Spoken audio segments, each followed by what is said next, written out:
Altın Keş Abduri Halid Esrail Roman Kerem 3 9. bab Her daim dünyadaki ulug' şairlar yürkiga sig'may yalqunjab turadigan hayotlik harorati tufayli ana shundoq o'tliq she'rlarni yozamdigandi.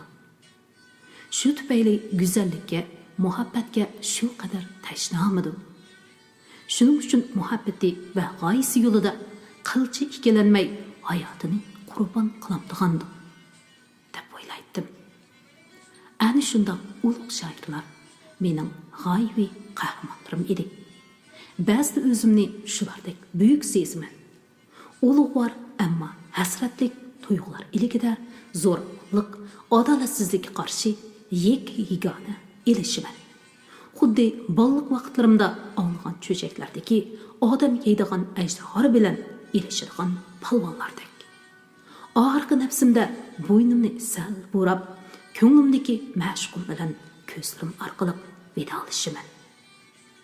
Hali burundan tortibla men o'zimga munosib bir mashq izlashga boshlagan edim.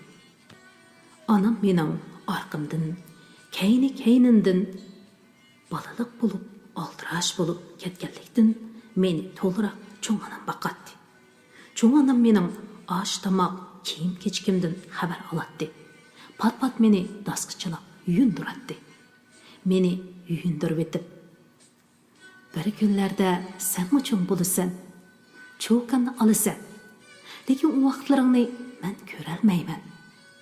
U chaqda seni qandoq boqqanimni, qandoq yuyib qo'yganimni unutib qolarsan ha qachon deydi. Yo, cho'ng ona, seni hech narga borg'ili qo'ymayman. Shu chaqdimi meni sen boqsan, sen yuyib qo'ysan deb uningga yamish bo'latdim. Joyingda jim tur. U chaqda sening chiroyli cho'kining bo'ladi. Seni shu yuyindirib qo'yadi. Osh tomoqingni etadi, kiringni yuyadi. Undoq bo'lsa, men yuyinmayman.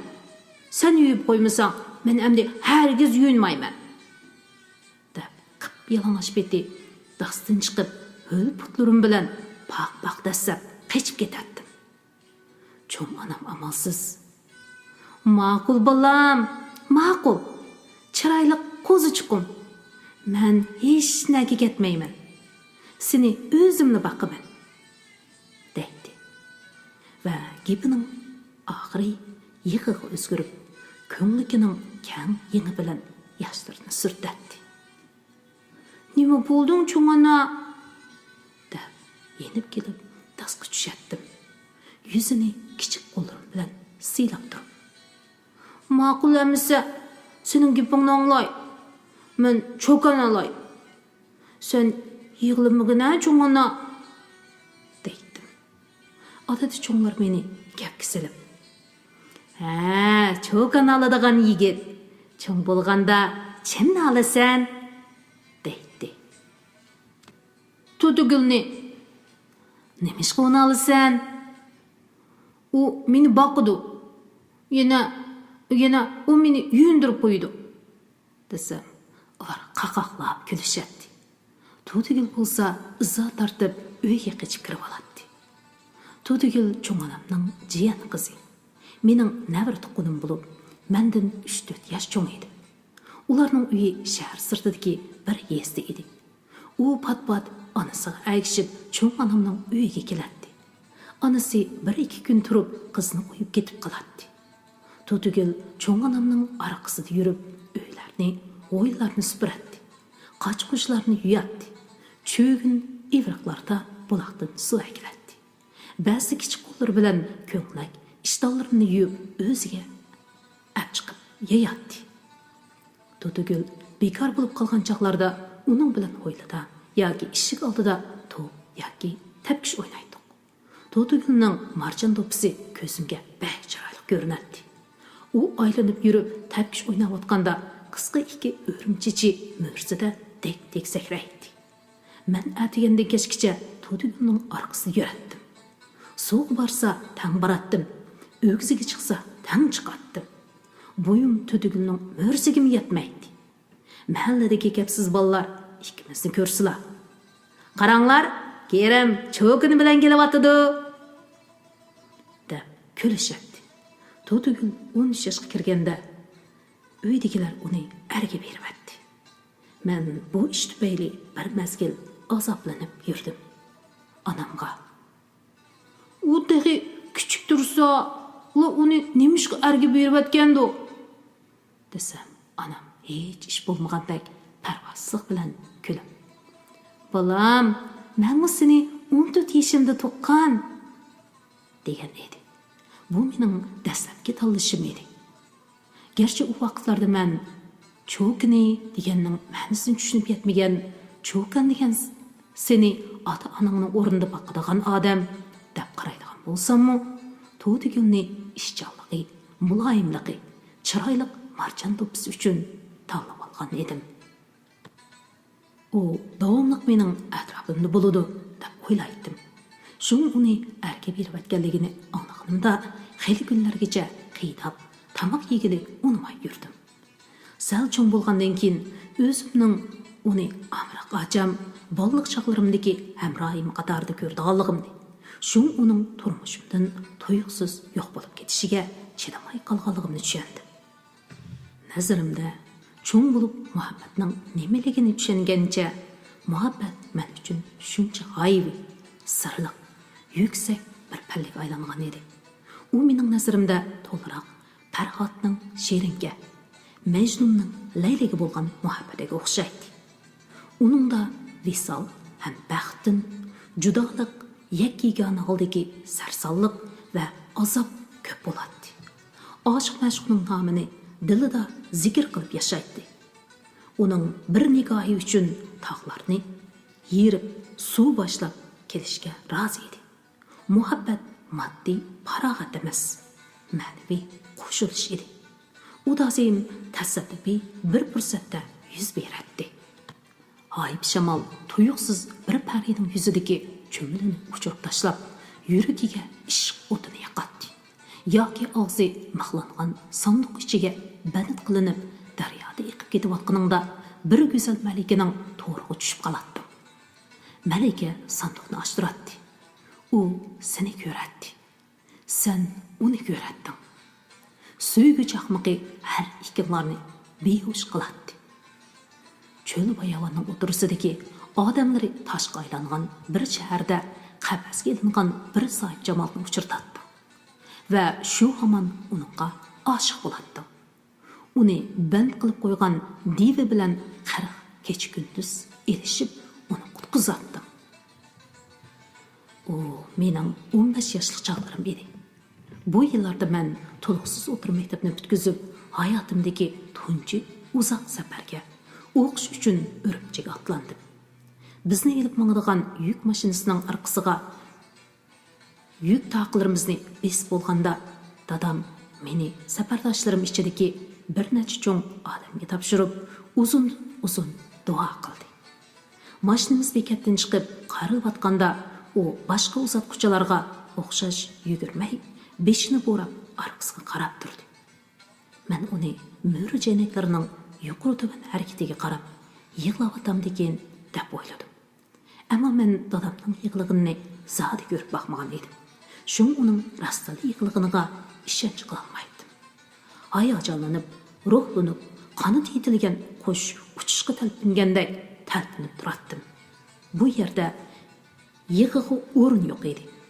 Men ota-onamning qanoti ostida emas, bo'ron chapqulliq kurash qaynim ichida pishib yetilishim kerak edi.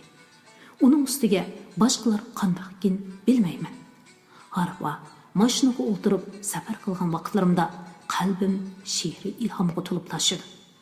Tasavvurim qafasdan qutulgan qushdek poyonsiz bo'shliqda erkin parvoz qilib harmaydi. Shu tunji uzun safarim elimi esimda. Sukut ichida yotgan bepoyonligi, surlikligi, kechirmishga boyligi bilan asdan chiqmaydigan cho'l bayavonlar, talay sirni qo'yniga yushiringan qumliqlar, haybatli tog' daryolar, kang dalida kun chiqayotgan yoki kun petayotgan chog'lar, Quşlarning amsiz churuqlashlari, mashinaning orqasidan yer beg'irlab uchib, yana tezlikda ko'kka o'rlashlari. Shamol, bo'ron, qor yomg'ir, chaqnaq yulduzlar, xilma-xil nur, bulut, tuman, ranglar bilan to'lib turgan kecha osmoni, abri to'xtamay bir yo'nalishga qarab oqadigan sehrli osmon daryosi. Hammasi xuddi men uchunla o'rlashtirilgan mo'jiza karomatlardek qarab to'ymaydi. Qallamda tasavvurimga sig'usiz o'y fikrlar bir-biriga ulinib chiqqanidek chaqnab vujudimni larzaga soladi. Oqshimi qo'nalg'uga tushganda sham yo'rqida o'tirib, ularni ratlab misralarga tushirishga tirishdim. Ba'zida yipga o'tkazilgan dur guharlardek tizilib qalbimni suyundirsa, ba'zida yulduzdek chechilib tutib bermaydi. Ammo ularning hamon bir kuni barmoqlarim orasiga qaytib kelganligiga ishondim. Shamollik bir oqshimi qorong'uda qiyiqin bir kichik bozorga kelib tushdik. Yerga yetilgan xishlari qo'murlib egiz-pas bo'lib ketgan, suydib buraydigan uzun koridorda mudir cho'qirib yurib, koridorning ikki tarafidagi abjaq karvatlar qo'yilgan ko'na yotoqlardan o'rnimizni tepib, suv tepib, yuz ko'zlarimizni yuvib bo'lguncha xeyli vaqt o'tdi. Boshqalar uxlab bo'lgandimi, xeyligacha uxlay olmay yotdim. Ichim siqilgandek bo'lib, to'xtamay uyandim, bu yoqqa o'rlatdim. Yoki karvatda o'ltirib olib, qorong'ulik ichiga tikilganimcha hech boshqa ilib chiqolmaydigan xayollarimni yig'moqchi bo'latdim. Dimiq havo, baslashgandek tangla yangrayotgan xo'rak ovozi buningga yo'l qo'ymaydi. Oxiri tartim qistigandek bo'lib sirtqa chiqdim. Tog' tarafdan urilgan shamol qo'limdagi sham yo'riqini o'chirishga urinatdi. Men bir qo'lim bilan shamoldan to'sib ilgarilaydim. Do'qmishdan burilishimga oldimda osmondan tushgandek bir soyib jamol paydo bo'ldi. Bo'yniga tushib qolgan qora rumlik, qora sochlari, qora rangli nefis ko'ngligi shamolda uchib turardi. U tirishib rumimni ikki uchidan tutib beshiga ortmoqchi bo'ladi. Ammo rumal go'yo bu mahjon bilan o'ynashayotgandek uningga hech tutuq bermaydi. Eli u mo'risida lapildab uchib ketishga urinadi. Ayolning bo'ston sochlari orqa tarafdan to'rilib kelib, oyning yuzini to'sib olgan bulutdek yuzining yerimini to'sib oldi. U chichini quliqining kayniga qistiraman deb avor bo'layotganda yog'liqi bir barmoqidan chiqib ketib, bayroqdek lapildashga boshladi. Bir necha daqiqa joyimda turib qoldim. Bir qo'lim shamning atrofida avora, ko'zlarim bu ajoyib manzarada. U o'ng'aysizlanib menga labbada qarildi. Rumilni ikki qo'llab po'nglab tutib oldi-da, sochlarini uchirganicha ittik o'tib ketdi. Sohib Jamol o'zining helali bu yerda turganligini isbotlab, so'z xushbiroqni qoldirib, tezli ko'zdan g'oyib bo'ldi. Qo'limdagi sham o'chdi. Men kaynimga ittik burilib, har qancha sinchilab qarabmi, uning qarsini ko'rolmadim. Ko'zimga ko'ringani odammi, o'rparimu deb birpas hang-tanglikda turib qoldim. Yotoqqa qaytib kirib, ko'rganlarimni boshqalarga deb bersam, oq shapaq to'p kiygan kak soqolli bir odam: "Bu yer o'tmishda nurg'unjang bo'lgan bir o'tang ekan. Shuni bu yerga tushganlar oqshimi yolg'iz taloq chiqmaydi ekan. Chiqib qolsa, ashundoq yolg'iz yerim mapa, chiroyli ayol, qilish osqon lashkar degandeklar ko'ziga ko'rindi ekan. Sizlar helimu sog'-salomat yenib kiriblar. Bizning bir birodarimiz ashundoq ayolning orqasidan minib, cho'l bayovonda ezib qilib, qallasdan ketib qolgan. Meningcha, sizlar uxlig'icha ichlarida sura Fatiha bilan oytal kursini o'qibasizlar," dedi. Men sura Fatihani o'qib bo'lib, oytal kursini o'qig'ach uxlab qaptiman. Qanchalik uxlaganimni bilmayman. Bir chaqda yiliqi kak soqolliq odam yo'lga chiqimiz deb o'yg'atdi. Qarong'uda u odamning orqasidan ketib o'tib, ichimda yana oytal kursini o'qib mangdim. Keyin bu haqda o'tangda mavzuliq bir she'r yozdim. She'r o'zimga emas, do'stlarimga yaragan edi. Ammo uni toki 1986-yilga qadar biror matbuotda e'lon qildira olmadim.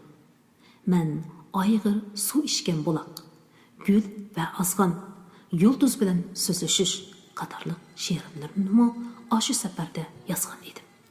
Keyin men u o'taqdan kunduz o'tdim. Mehmonxona kutkuvchilaridan shu ishlarni surishtirgan bo'lsam-mu, aniqroq javob ola olmadim. Turmadagi vaqtlarimda, zerikishlik kechalarda shu ishlar doim xayolim qirib oladi. Men u vaqtda ko'p o'ylanib, xayolimni bir boshqa ilib chiqolmagan edim. Ba'zi uni jinsiy hissiyoti uyg'onishga boshlagan 15 yoshlik o'smirning xiyoliy tuyg'usi deb qilatdim. Turmadan chiqqandan keyin yo'llar o'zgarib, tog' bag'ridagi bu kichik bozor cho'ng yo'ldan chetda qolganligi uchun u yerga qayta bora olmagan edim. Shu sirliq ish hozirmi pat-pat esimga kelib qoladi. Ko'zim bilan shuncha aniq ko'rgan, xushpuroqlari burnimga burg'an shu ayolning hur-pari ekanligiga ishongim kelmaydi. Qandaqli bo'lishdan qat'iy nazar, u menga bir ko'rib oshiq bo'lishning nimaligini, qandaq bo'lganligini bildirgan. Umr bo'yi esimdan chiqmagan bir ayol. Shundaqla u mening hayotimdagi yechilmagan bir sir. 10-bob. Urumchida o'qish qalbimda yangi orzu-armonlarni uyg'otgan edi. Tasavvurimda men bu maktabda bilim elib, davrning sarxil ziyolilarining biriga aylandim. Men bu yerda zamonaviy madaniyatni, axloq fazilatni, odam bo'lishni o'rgandim. Men yana bu yerda o'zim talpingan oilaviy muhabbatga erishatdim. Albatta bularning hammasi tirishchiligim orqali amalga oshadi. Men tirishib o'qidim. A'lochimi, munavvarmi bo'ldim. Utuqmi qozondim.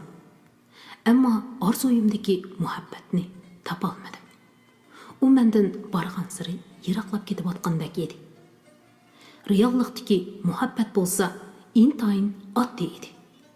Qiz yigitlar go'zal chiroy, esil kiyim-kechak uchun, maktab nomi, moddiy boylik, o'rin martaba uchun yoki nihoyatda arzimas narsalar uchun bir-biri bilan muhabbatlashadi. Yoki osonla ayrilib ketadi. Ayrilib ketganlar bir-birini tillab qo'yib, yana bir-birlarini topadi. Men g'oyam bilan reallik o'tirisida qanqirab yuratdim. Qaynoq muhabbat she'rlarini yozatdim-yu, tasavvurimdagi haqiqiy muhabbatni topolmagan edim. 1-yillikning 2-mavsumida men bir qiz savoqdishim bilan yaqin o'tdim. U oqsiriq, qashsiz, tom qapoqlar ostidagi sal qisiq ko'zlari, yeshilga moyil, puchuq burun bir qiz edi. Ikki mangzi bilan to'liq kelgan daftaridagi tabiiy qizillikqa uni umoq ko'rsatib turadi. U nimishqidir menga cho'ng onamning uyidagi seriq aslan nasildadi. U nihoyatda faoliyatchan, dodil qiz bola edi. She'rga havas qiladi. Darsdan tushibla yanimga kelib, o'ltirib o'zining mashq she'rlarini ko'rsatdi. Men bir tarafdan so'zigach, uning she'rini o'zgartib beradi. Yoki qamlashmagan misralarining ostiga sizib, qayta yezib kelishga topshirdim. Men o'zgartib bergan ikki she'ri gezga besilgandan keyin uning havasi o'tdaq qizib ketdi. U boshqalar nima der demay, har tanaffusda yenimga kelib oladi. Men uning gap qilganda ushunib ketadigan qip-qizil kuchli lablariga, ingishganga aytmash bo'lib ko'zga tushib oladigan bir tutam sarg'ush chechiga qarab, boshqa xayollarga ketadi. U oldimda pastga ingishib turgan vaqtlarida uning shalloq, әгмәк кірпіклерінің төвгече iniq көрініп тұрдығалығыны, кірпіклерінің түві ақ екенлігіні байқаған едім. Ятаққа кіріп, әйнекке қарап бақсам, менің кірпіклерім бүтінләй қап-қара екен. Демәк, бұл оның бәдінде ақыраңлық пигментлар көп екенлігінің іспаты еді. О бәлки оның қайнадығы қадамғы геллардың ипатынышын болушы мүмкін. О шер есішіне сақ бір ел өгенді. Әмі елігіже файлатын білін, мәфайлатынның пәрқіні біләлмеді. Мен оның қыздарға қас едіға, көзі өчішіп оладыған бір тұтам сарғыш чечені чақаллық білін арқысыға ташлышыға, яки қайып қызыл нәмгөш ләвлерінің тоқтымай әркетін шігеп, ләвлері арысыдың көрініп тұрдыған аппақ, ұшшақ тішлерінің сыйықсыны қандақ чайнап, тіл бәләвлерінің ярдымыды оны қандақ майырлық білін шартай көп тұрдығалыққа бір ел қарап олтырдым. Сыныптығы балалар ikimizni bir-birimizga chaplaydi. Bizni sinf bo'yicha eng baldir muhabbatlashgan bir juftlar deb qarashadi. Bir kuni darsin tushganda u yana yanimga kelib she'r haqida so'z ochganda men uningga chaqchaq aralash. Ruqiya, sinfdagilarning hammasi bizni muhabbatlashyapti deb qaraydi. Undaq ish yo'q desakmi, ishonmaydi. Shundoq bo'lgandan keyin mana hammasida muhabbatlashsakmi bo'pti ekan, ha? Dedim. U menga bir oliy etib, ushshaq tishlari orasidan chiqarib, burjuaziyaning sesiq shoiri deb tilib etib, sinfdan taqildab chiqib ketdi. U shuningdan keyin meni izlamaydigan bo'ldi. Men bir avarchilikdan qutulgandek bo'lib qoldim. Ammo bu ish mening muhabbat to'g'risidagi ilgirki qarashlarimni ta'virtib, menga muhabbatning nihoyatda amaliy bir ish ekanligini his qildirdi. Kuchli jinsiy istaksiz muhabbatning bo'lishi mumkinmi? Agar muhabbat jinsiy istakdan iborat bo'lsa, uningga erishish osonli bir ish-ku. Shoirlarning muhabbat haqidagi qarashlari xiyoliy, hamoqatlarcha mubolag'imi qandaq? Bir kuni men Eliqim Ustoz buvaydan mushu haqda savol so'rdim. Tag'a, klassik she'rlar tasvirlanganda muhabbat reallikda bormi yoki u bir mubolag'imi? U xuddi nimadandir izlamoqchidek ko'zlarimning ichiga bir qarab etib, "Ha, demak, navbat sanga kelibdi-da. Qaraganda jon bo'libsan. Muborak bo'lsin," deb xirildab kuldi. Men chiroyimni o'zgartmay uningga qarab turdim. U gelini bir qarab etib, parvozsizlik bilan, "Menda qayerdan so'rsam, muhabbat degan saronliq deyman. Ammo 18 yoshlik vaqtimda men muhabbat uchun davlatman ota-onamdan voz kechib, o'zimdan 4 yosh cho'ng bir duttordcha ayolning orqasidan ketgan. Ikkimiz O'zbekistonga chiqib ketdik. U shu yerda o'qib, katta naqshchi bo'ldi. Men jinimni boqolmay, ma'dikorchilik qildim. U meni yaratmas bo'lib, qolganda uni qo'lga keltirish uchun qilmoqlarim qolmadi. O'lib olmoqchimi bo'ldim. Oxiri menmi bir maktabga kirib o'qidim. Uningdan yiroq turish uchun Turkiyaga chiqib ketdim.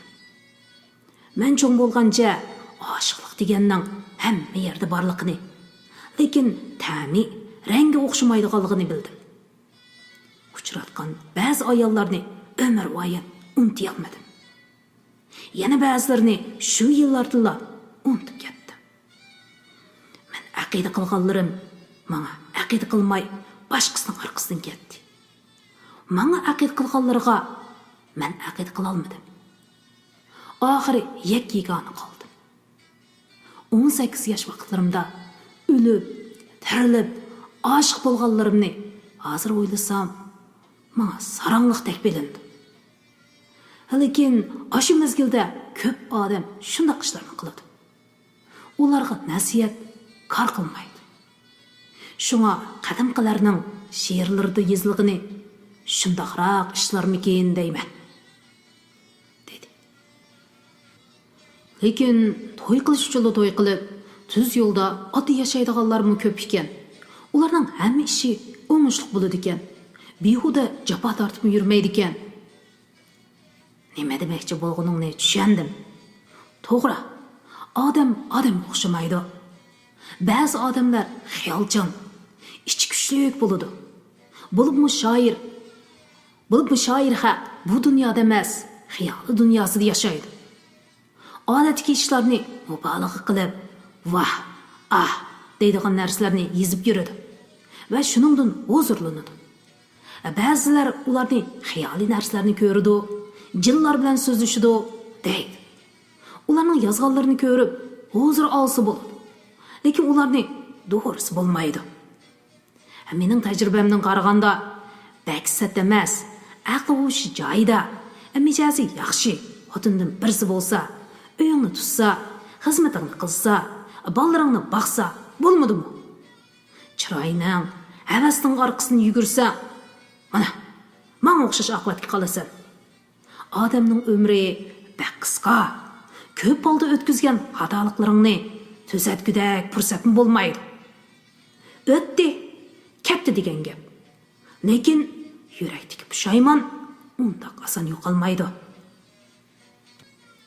Uning so'zlarida o'tgan kunlarni saqlashmi, pushaymon, hasratmi bardak qiladi. Ammo men uning so'zlariga qoyil bo'lmadim. Xuddi mening muhabbatim hech kimningga o'xshamaydigandek.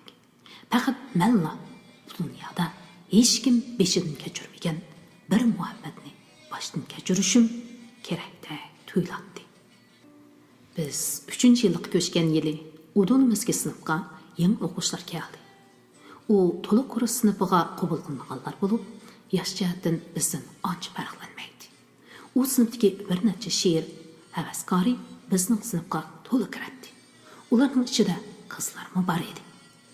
Havanisa ismli o'roq, oqsiyroq bir qiz she'rni yaxshi yozadi.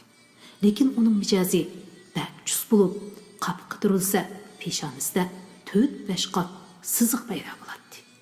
Chishiga tekkan odamni cho'ng kichik o'g'il qiz demay, shu hamon tekkisni beradi. Uning gapiga chidamagan ba'zi o'g'illar mush ko'tursa, u mush ko'taradi. Hatto bir necha qitim o'g'il bolalar bilan mushlashib ketgan vaqtlarim bo'lgan edi. Shu sinfdagi bolalar ichida Havanisaning peshona siziqi haqida qo'shiqlar to'qilib ketgan edi. Qo'shiqlarda u karomatlik bas siziqning birinchisi umr siziqi, ikkinchisi aql farosat siziqi, uchinchisi g'azab siziqi, to'rtinchisi muhabbat siziqi, beshinchisi omad siziqi. Kimki ehtiyot qilmay g'azab siziqini qo'zg'avatsa, tugashgin shu deyiladi. Shu Havanisaning menga amroq chiqib qolgani qiziq ish. Tanaffuslarda u eshikdan kirib, hech kimga qaramay mening oldimga keladi. Yangi yozgan she'rlarni ko'rsatdi. Yoki yonimda o'tirib parang soladi. Havanisa kiribdi deb tamash ko'rishga amroq bolalar atrofimizga to'plashadi. Bunday paytlarda Havanisa o'zining kaptalligi, o'qitishga moyilligini toza namoyon qilib oladi. Ba'zi kunlar Havanisa bilan chiroyi bug'doy o'nglik kelgan, qosh ko'zlari to'kilib turadigan bir qiz birga kiradi. Uning ismi Shirin edi. Havanisa so'zlayotganda u bir chatga kulimsirab qarab turadi. Men Havanisa bilan paranglashgan bo'lib, ko'zimning quyrug'ida u qizga sap solatdim. Mening ko'z tushimcha u ratlik, pokiz yuradigan, gap so'zi o'rinliq, qoida usulliq bir qiz edi. Anglashimcha sinfimdagi boshqa bolalarmi uni maqtashidi ekan. U she'r yozmaydiganligi uchunla mijozi chus Havanisa bilan chiqishib o'talaydi ekan. Ular sirtlardami doim birga yuradi.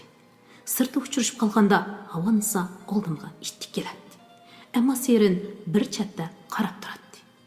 Zo'rlab salom qilib gapga tutsam, o'zini tortib, yoki deb javob beradi. U bek diqqatni tortadigan qizlardan emas edi. Ammo mer issiq, qarg'ancha odamga chiroyli ko'rinadigan bir yerlari bor edi. Agar u buningdan chiroyli bo'lgan bo'lsa, balki uningga qiziqmasligim mumkin edi. Uningga har bir qarasam, ko'nglimda shu qiz shu. Men izlayotgan qiz naq shu deydim. Uningga yaqinlashmoqchi bo'latdim-yu, yaqinlasha olmaydim. U hamon mendan urkib, o'zini qochirib yuradi. Ba'zida nihoyatda ehtiyot bilan Havanisadan gap olmoqchi bo'latdim. U Serinning yaxshi oilada cho'ng bo'lgan, yuzi to'van, axloqli qiz ekanligini, muhabbatning gapi chiqsa, biz teg'i maktabga amdi keldik.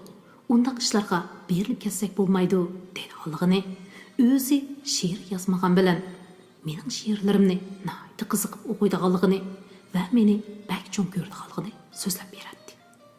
Bu gaplar meni hayajonlantirib, uyqumni qochiradi. Men shu sirli qizga atab qalbimdagi yoshirin kuyishlarimni ifodalab she'rlarni yozatdim va ularni yenimdagi saboqdoshlarimga ko'rsatdim. Ular xotirlari ko'chirib oladi. Ko'p o'tmay bu she'rlarim keng tarqaladi. Men Serinning bu she'rlarni o'ziga atab yozganligini tushunishni orzu qilardim. Ammo uning chiroyidan bundaq biror ifodani ko'ra olmay umidsizlandim. Hashbatgacha yangi yilmi keldi.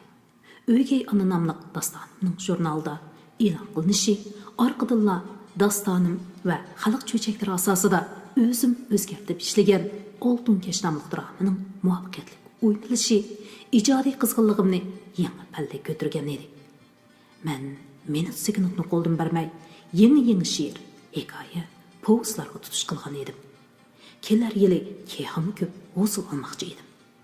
Shu mezgillarda Serinning meni ko'rganda o'diqib qip-qizil bo'lib ketishlari, menga yiroqdan tortinib ham talpinib qarashlari xiyolimdan chiqmaydigan bo'lib qolgan edi.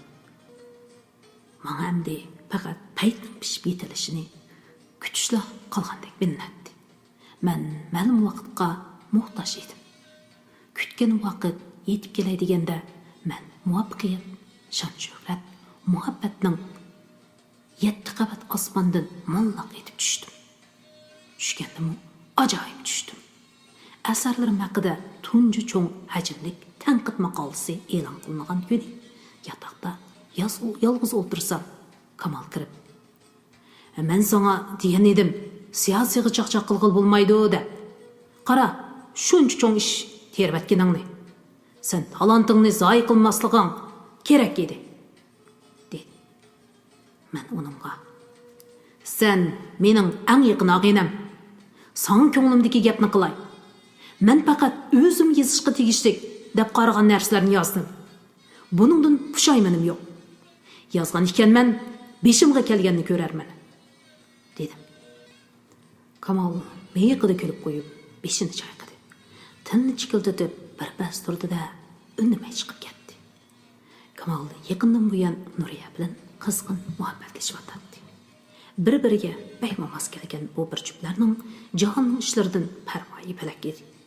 Shundaqdimi atdigandan buyon yotoqdagilar mendan o'zlarini qochirib, yotoqqa kirmay yurgan bir paytda Kamalning meni istab kirganligidan xursand bo'ldim. Keyin men uning bu so'zlarini har xil so'rin, har xil sharoitda ko'p qatim esladim. Keyingi ishlar mening haqiqatan cho'ng ish terayotganligimni isbotladi. Voqeaning taraqqiyoti hamma odamning tasavvuridan ko'p balqib ketdi. Aksiy inqilobiy tashkilot. Uning a'zolari fosh qilingan ashu yig'inda tarix muallimining va u topshirgan a'zolik badal puli hujjatining o'tirg'i chiqishi, orqadan Serinning tortib chiqarilishimi hozirmi men uchun bir tepishmoq. Tashkilotga mening imzoyimga asosan gumon qilib bilan ko'p turli paydo qilingan bo'lsin. Undaq deyilki hujjat nadan paydo bo'lib qoldi? Biz bilan hech qanday aloqasi bo'lmagan oqsingil ikkilanchi. Men ilgari hatto ularning oqsingil ekanligini bilmaydigan tursam, u yerda cho'qim bir kimlarning nodon kishilarni quturtib, yolg'on paket, soxta deyilib paydo qilayotganligi aniq edi. Ammo u kim? Nima uchun shunday qiladi? Mən bu məsələni ömür vayət oyladım. Әмма оныңға жауап таба алмадым. Ашу мұлайым, тартынчақ серінің қопал қолларының тартқышлышы, дүшкелдеп иттіріші білән сәхнеге чықшы. Сәхненің отырысыда лағылдап тітіргеніче yerге қарап тұрышы. Әр вақыт көз алын дөптін кәтмеді. Серінің өлімі маңын әміз, достырымғымы қаттық тәсір қылды. Biz aşı bir mezgil içinde akıl hoşumuzdan, akallı ümit işençimizden ayrılıp, erteden keşkice beşimizni silip oturduğun, turup-turupla eselep yığılaydıgan bulup kalgan edi. Dostlarımның keyin dep berişçe, şu çağda köpünçilerimizin kalısıga ölü biliş hayal kelgen iken. Abdüsemen to'g'risidagi bir parcha tok simini ko'rib qo'ygan ekan. Maqsadni amalga oshirmoqchi bo'lgan kuni bizni boshqa yotoqqa ko'chirib ketganlikdan u saqlabdi. Xelil hech kimga bilindirmay saqlab kelgan bir tavo bilan tomirni kesib olmoqchi bo'libdi. Men dastlabda o'limning har xil yo'lini o'ylab yurdim.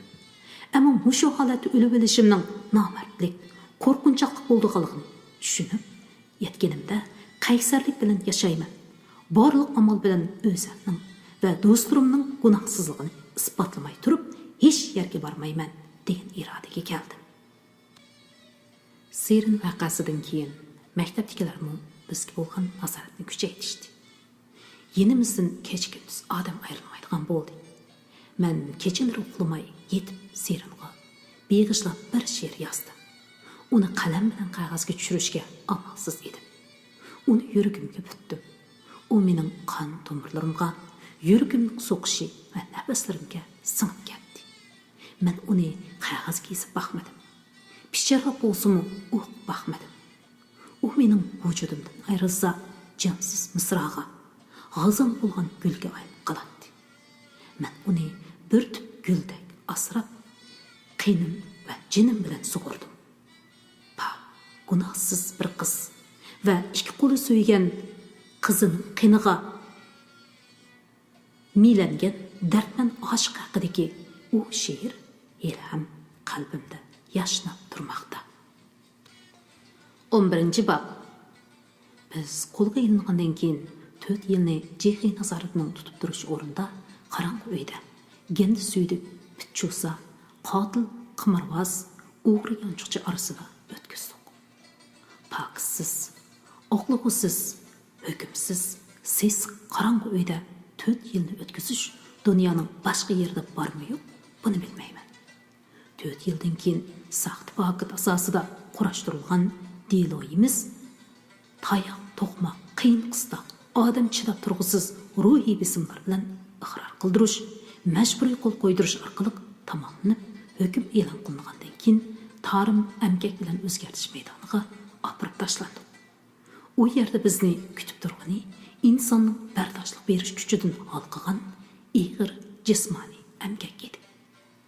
4 yilni qorong'u kamerada ocharchilik ichida o'tkazganligimiz uchun hammamiz o'ruqlab bir tera, bir sumak bo'lib qolgan edik. Tatrang'u chiroyimizdan qon didori ko'rinmaydi. Put-qo'limizda amgak qilgudek jonmi yo'q edi. Atiganda ish o'rniga berib bo'lguncha holimizdan ketadi. Tayoq, til haqoratlar beshimizga yig'ib ketadi. Biz o'zimiz mushundoq bo'lib oldikmi? Bizni musholga tushirib qo'ygani sendeklar emasmi? Degili bo'lmaydi. Beshimizdan ketmaydigan til haqorat, qechib qutulg'ili bo'lmaydigan ig'ir amgak, koinotdagi jimiki jonliqqa sehriylik bilan chechib turadigan kun nuri ham sap havo bizni asta-asta tavlab pishirdi. Xuddi biz naqshining odam degan o'l nima, o'lib ketmadik bu dardga degan misralarida aytilganidek, Hildan boshqalarimiz bu kunlarga ko'nib ketdi. Bu yerda gunohkorlardan tuzilgan 8 cho'ng atrat bo'lib, biz bo'lingan 2-chi cho'ng atrat siyosiy jinoyatchilarni asos qilib tuzilgan edi. Har kuni deganda chilingan pushtak ovozi bilan tang gunohkorlar yotoqlardan chiqib ket, ketman, gürjek, metinlarni elib, sap-sap bo'lib Tarim daryosi bo'yidagi bepoyon to'g'riqlarga kirib ketadi. Dal-daraq yo'lg'unlarni o'rib, o't cho'p tikan, chatqallarga o't qo'yib, kuydirib, yerlarni og'dirib, taxta top, tüp-tüz munbar yerlarni ochadi. Palta herlarning sadosi, istuteklar orasida turli tuman uchar qushning cho'chib, palaqlab, uyoq bu yoqqa uchishlari, uvulari buzilib, tuxumlari chiqilib, qizil at bolipallarning bayram bo'lishi, yovvoyi hayvonlarning perqarab qechishlariga guvoh bo'lgan edi. Bunda qiyomat qoyim oldida azaldan mushu to'g'riqlikda yashab kelgan beguna jonlarni vayron qilgan gunohimiz uchun Allohdan gunohimizni tilaydi. Ammo biz yashayotgan dunyo rahimsiz edi. Xuddi tabiat dunyosida jonliqlar birsi bilan birsining hayoti badliga yashagandek, u yerda kuchlik ojizni, cho'ngi kichigini yeydi. Bir kimlar hech sababsiz bir kechadila mol dunyosidan, qon qarindoshlaridan, hayotidan ayriladi. Buning hisobiga yana bir kimlar rohatda yashaydi. Ko'zlagan amal martabalarga erishadi. Bu dunyo fojia bilan to'lgan edi. Fojia har kuni, har soat yuz berib turadi. Faqat navbat o'ziga kelmaganligi uchunla kishilar tirikchilik qo'yida o'ltirishadi. Arzimas ishlar uchun goh xo'shal bo'lsa, goh qayg'urib kunlarni o'tkazadi. Biz mahbuslarmi yashashimiz kerak albatta. Biror qatim to'yib boqmagan, to'xtamay ko'rkirib, ichib ko'radigan qo'rsoqni go'llash, ochliq azobini biz uchun qush tuxumlarini uchirg'anli yerda ichib oladi. Qushlar bilan hayvonlarning qizil atballarini ko'p qilib yeydi. Ba'zida beliq tutilgan mahbuslardan ushshoq beliqlarni so'rab elib, ich bag'rini odolab, quritib oladi-da, bir mazgil og'zimizni tatliq qiladi. Ashu qo'shimchalar bo'lmagan bo'lsa, u yillardagi ocharchilik, ig'ir amgak talay odamning jinni olgan bo'ladi. Biz uzunga so'zilgan jaboliq amgak badaliga Tarim amgak bilan o'zgartish maydonining necha 10 ming mo'llagan munbat etislarni barpo qilgan edi. Har yili atyozda biz bu yerlarga shoh, bug'doy, qo'noq, ko'ktot, qo'g'in tavus teriydik, parvish qildik, o'rib yig'atdik, yana teriydik. Beshimizga miltiq tanlab turishqiniga qaramay, bu yerlardanmi ostola rizqimizni tepib yeydik. Biror bosh sabza, qizilcha, ko'k boshlarni tepib yavlish uchun tavakkulchilik qilishga rozi bo'ladi. Qandaqla bo'lmasin, ilgirki 4 yillik turmushimizga solishtirganda, oftobda, sap havoda, tabiat qo'ynida o'tgan bu kunlarimizga shukr qilmay turolmaydik. Til, tayoq, haqorat, sezgi a'zolarimizda o'zini mudofaa qiladigan qiyin bir qavat qasroq paydo qilgan edi. Hatto ba'zida til haqorat o'nglamay qolsak, ajablanardik. Uzunga so'zilgan turma hayoti, oziqlanishning nacharligi aslida ojiz tenimni texim zaiflashtirib o'tgan edi. Turma doktorining ko'ngil bo'lishi va bir necha yaxshi niyatli nazoratchilarning guvohligi bilan men ig'ir jismoniy amgak qilishga muvaffaq emas deb qaralib, oshxonaga qarishish, tomoq to'shish, tasliq qilishda yenikroq ishlarni qiladigan atrofga yetib bu ishlarmi oson emas.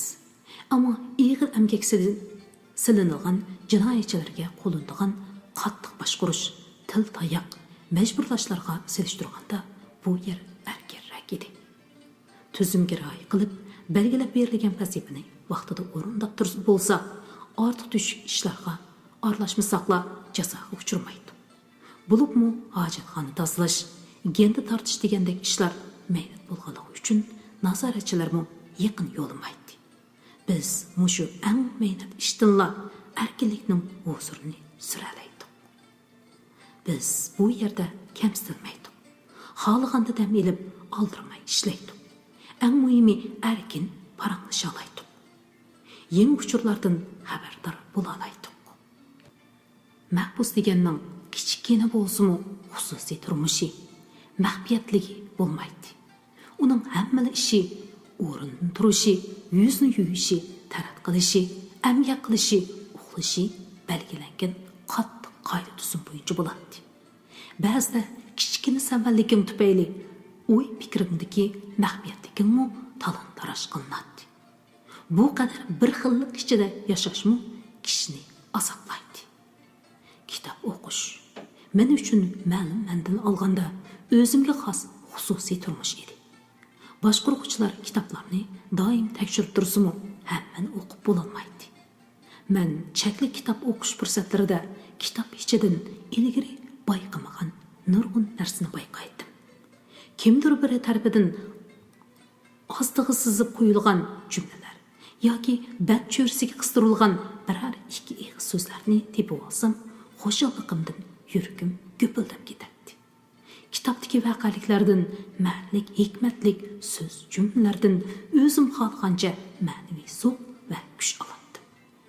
Kitob o'qiyotgan, tafakkur qilayotgan chig'imdala o'zimni normal insondek, bir shoirdek sezatdim. O'zimga xos mahfiyatlik istiki meni har vaqt o'ziga tortib turadi. Bir qitim egiz daraxtdagi o'visidan tushib qolgan qush cho'jisini yanchiqumga selib olib, qurt terib, yegizib, beqib yurgan edim. Bir necha kundan keyin u qanot chiqarib, paloqlab ushquday bo'ldi. Men uni etizga borguncha bir chatqonliqqa qo'yib berdim. Shuningdan keyin qushqash ko'rsam, mening qushquchim shumidi deb yurdim. Men gulga amroq edim. Etiz qirlarida rang-barang ichilib ketgan yovi gullar meni shunchalik jalb qiladi. Bir kuni havasimni bosolmay, qip-qizil ichilib ketgan bir tub layla qozoqni bir puchuq hijraga ko'chirib kelib, yotoqning panjaraga qo'yib qo'ydim. Har kirsam uningga suv quyib turardim. 3-4 kunlardan keyin bir atigini qarasam, puchuq hijr yerda yotadi. Layla qozoq qurib qoldi. Bu mushukning ishimi yoki biror nazoratchining bir nima degili bo'lmaydi. Shuningdan keyin gul o'stirish havasini tashladim. Gulning yanala tuprog'idan ayrilmagani yaxshi ekan deb o'yladim. Asim 3 8-bob.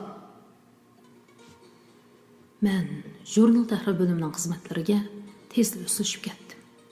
Dastlab kunlarda tahrirlangan asarlarni ko'chirish bilan shug'ullandim.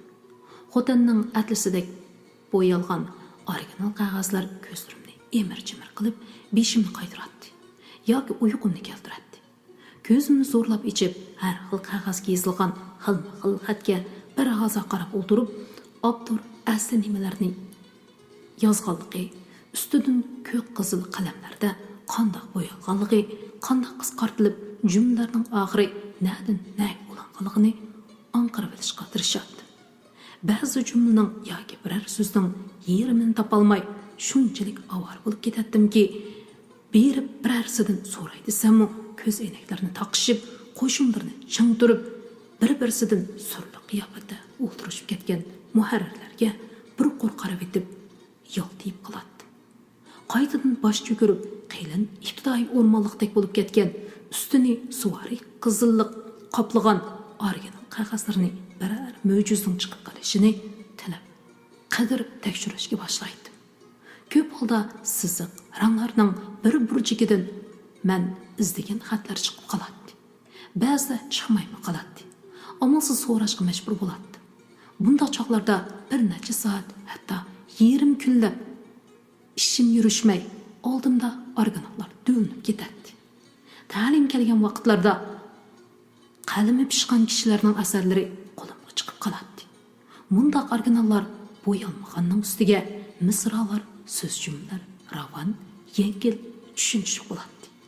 Asardan huzurlangach, shart-shurt qilibla ko'chirib etadi. Men kelib uzoq o'tmay maktabdagi vaqtlarimdan tortib nomini ko'p anglagan va hammamiz g'oyibona hurmat qiladigan Burkut apandi bilan Mashhad apandimu tahrir bo'limiga qaytib keldi. Men ularning maqolasini ko'chirib ko'chirish davomida Burkut apandining tahrirlik uslubi o'z xarakteriga yarasha kaskin, o'tkir ekanligini, ammo qanday o'zgartish, qisqartishdan qat'iy nazar mantiqliq va bog'lanishli bo'lishga e'tibor berganligini, Mashal apandining xati dona chiroyli, bir qaraqla farqlantirgudek bo'lib qolmay, so'z ishlatishga alohida ahamiyat berganligini his qildim. Mashal apandi ba'zida oldimga kelib, ko'chirishga hargiz ham qaramang. Biz hammamiz bu sohaga yangi qadam qo'yganda bir mezgil ko'chiruvchilik qilgan. Amaliyotda bu tahrirlikni o'rganishning eng yaxshi usuli. Ko'chirish davomida asli qanday yozilgan, muharrir qanday o'zgartgan, nimishqa o'zgartgan deganlarni o'ylab, qo'lda ishlatib ko'ring. Bir mezgil mushundaq tirishsangiz, xeyli narsalarni anqirib qolasiz, deydi. Bir qitim u men ko'chirib oldiga olib bergan asarlarni ko'rib bo'lib, meni oldiga chaqirdi. Meni oldida o'tirg'izib qo'yib, "Pash chekitga sal qaramang. Bizning bu yerda bir pashning ortiq yoki kam bo'lib qilish sababidan yuz bergan ichinishlik saboq oz emas", deb ketkizib qo'ygan yerlarini ko'rsatib bergandan keyin "Ukam Asimjon, xatingizning ustixini nihoyatda chiroyli ekan. Ammo xatni ko'ngil qo'ymay almab yozdi ekansiz. Imloyingizmi texi to'liq qilib tushmabdi. Ba'zi xatlaringizni mendek har kuni oldidan xilma-xil xat pochariga o'tib turadigan pishqadam muharrirmi o'qiy olmadim. Meningcha siz bir mezgil o'zingizga talabni qattiqroq qo'yib, xatni oldirmay, ochiq ham chiroyli yozishga odatlaning. Muharrirning xati ochiq, imlosi to'g'ri, jumlalari ravon bo'lishi kerak", degan edi. Shu qitim qandoq tarliginim zodi esimdan chiqmadi. Shuningdan keyin bir mezgil bekor bo'lsamla xat yozishni, imlo qoidasini o'rgandim. Xatni oldirmay ko'ngil qo'yib yozishga tirishdim va keyin buning foydasini ko'p ko'rdim. Bir necha oydan keyin muharrirlarning hammasi mendan rozi bo'lib, meni maqtashadigan bo'ldi. Mashal apandi amdi menga qisqa she'r va hikoyalarni tahrirlashga beradigan bo'ldi. Shunda qilib muharrirlik xizmatiga asta kirishib ketdim. Tahrir bo'limining xizmatlarini bak oldirashdigili bo'lmaydi. Bosma zavodiga maqola o'tkazish oldida bir necha kun jiddiychilik bo'lgan hisob qolmaganda ishlar odatda bir xil tartibda mangadi. Bizni jiddiylashtirib qo'ydig'ini faqatla o'rganishning ko'pligi edi. Shu yillarda binoning birinchi qavatidagi ko'zga chiliqadigan yeriga kichik bir qora doska esib turardi. Hammamiz eshikdan kiribla uningga qaraydik. Uningga har kuni qiladigan ishlar yozilgan bo'ladi. Kunda tushdan keyin o'rganish bo'lsa mayli edi-ku, ko'pincha doklad anglash, hujjat o'qish, kurash, tanqid yig'inlariga qatnash degandek ishlar butun kunni egallab ketadi. Shuning bilan muharrirlar asarlarini uylariga akitib, oqshomlari ishlashga majbur bo'ladi. Menmi ko'chiradigan originallarni yotiqimga elib ketadi. Menga ancha ig'ir kelmaydi. Ammo ko'p bolalar yesh cho'nglarga ig'ir keladi. Ularning ko'p qismi 5-6 bola bilan bir yoki 1,5 egizlik uyda turadi. Demak, uyda xizmat qilgudek sharoitim yo'q edi. Lekin ishlarning oqsab qilayotgani, ko'pchilikning qiynalotgani bilan hech kimning qari yo'q. Iniqlikni ching tutish, jurnalni vaqtida chiqarish kerak edi. Buningga hech kim bir narsa deyolmaydi. Birarsi o'dirab qilsa, shu hamon rahbarlikning quloqiga yetadi-da. O'dirab solg'uchi oq mutaxassislikni targ'ib qildi, siyosiy o'rganishga, qizilishga ahamiyat bermadi, maydoni aniq emas deb ayblanib kurash qilmadi. Hech bo'lmasa cho'ng yig'inda ismi atilib tanqidlanadi. Ilgari bu joy mening nazarimda Uyg'ur adabiyotining qo'rimas bo'liqi, eng bilimlik, eng aqlliq ham romantik odamlar yig'ilgan saltanatli bir qasr edi. O'zim bir yerning bu asosiga aylangandan keyin uning faqat gudaklarcha xiyol ekanligini nihoyatda tezda to'lib yetdim. Amaliyotda bu yerda chet elda maxsus jurnallik kasbi bo'yicha oliy tarbiya olganlar, she'riyat va boshqa fanlarda kamolga yetgan olimlar, o'taqli adabiy tarjimon va o'tkir tanqidchilar ishlaydi. Ammo hech kim ulardan adabiy jurnalni qandoq chiqarish haqida fikr olmaydi.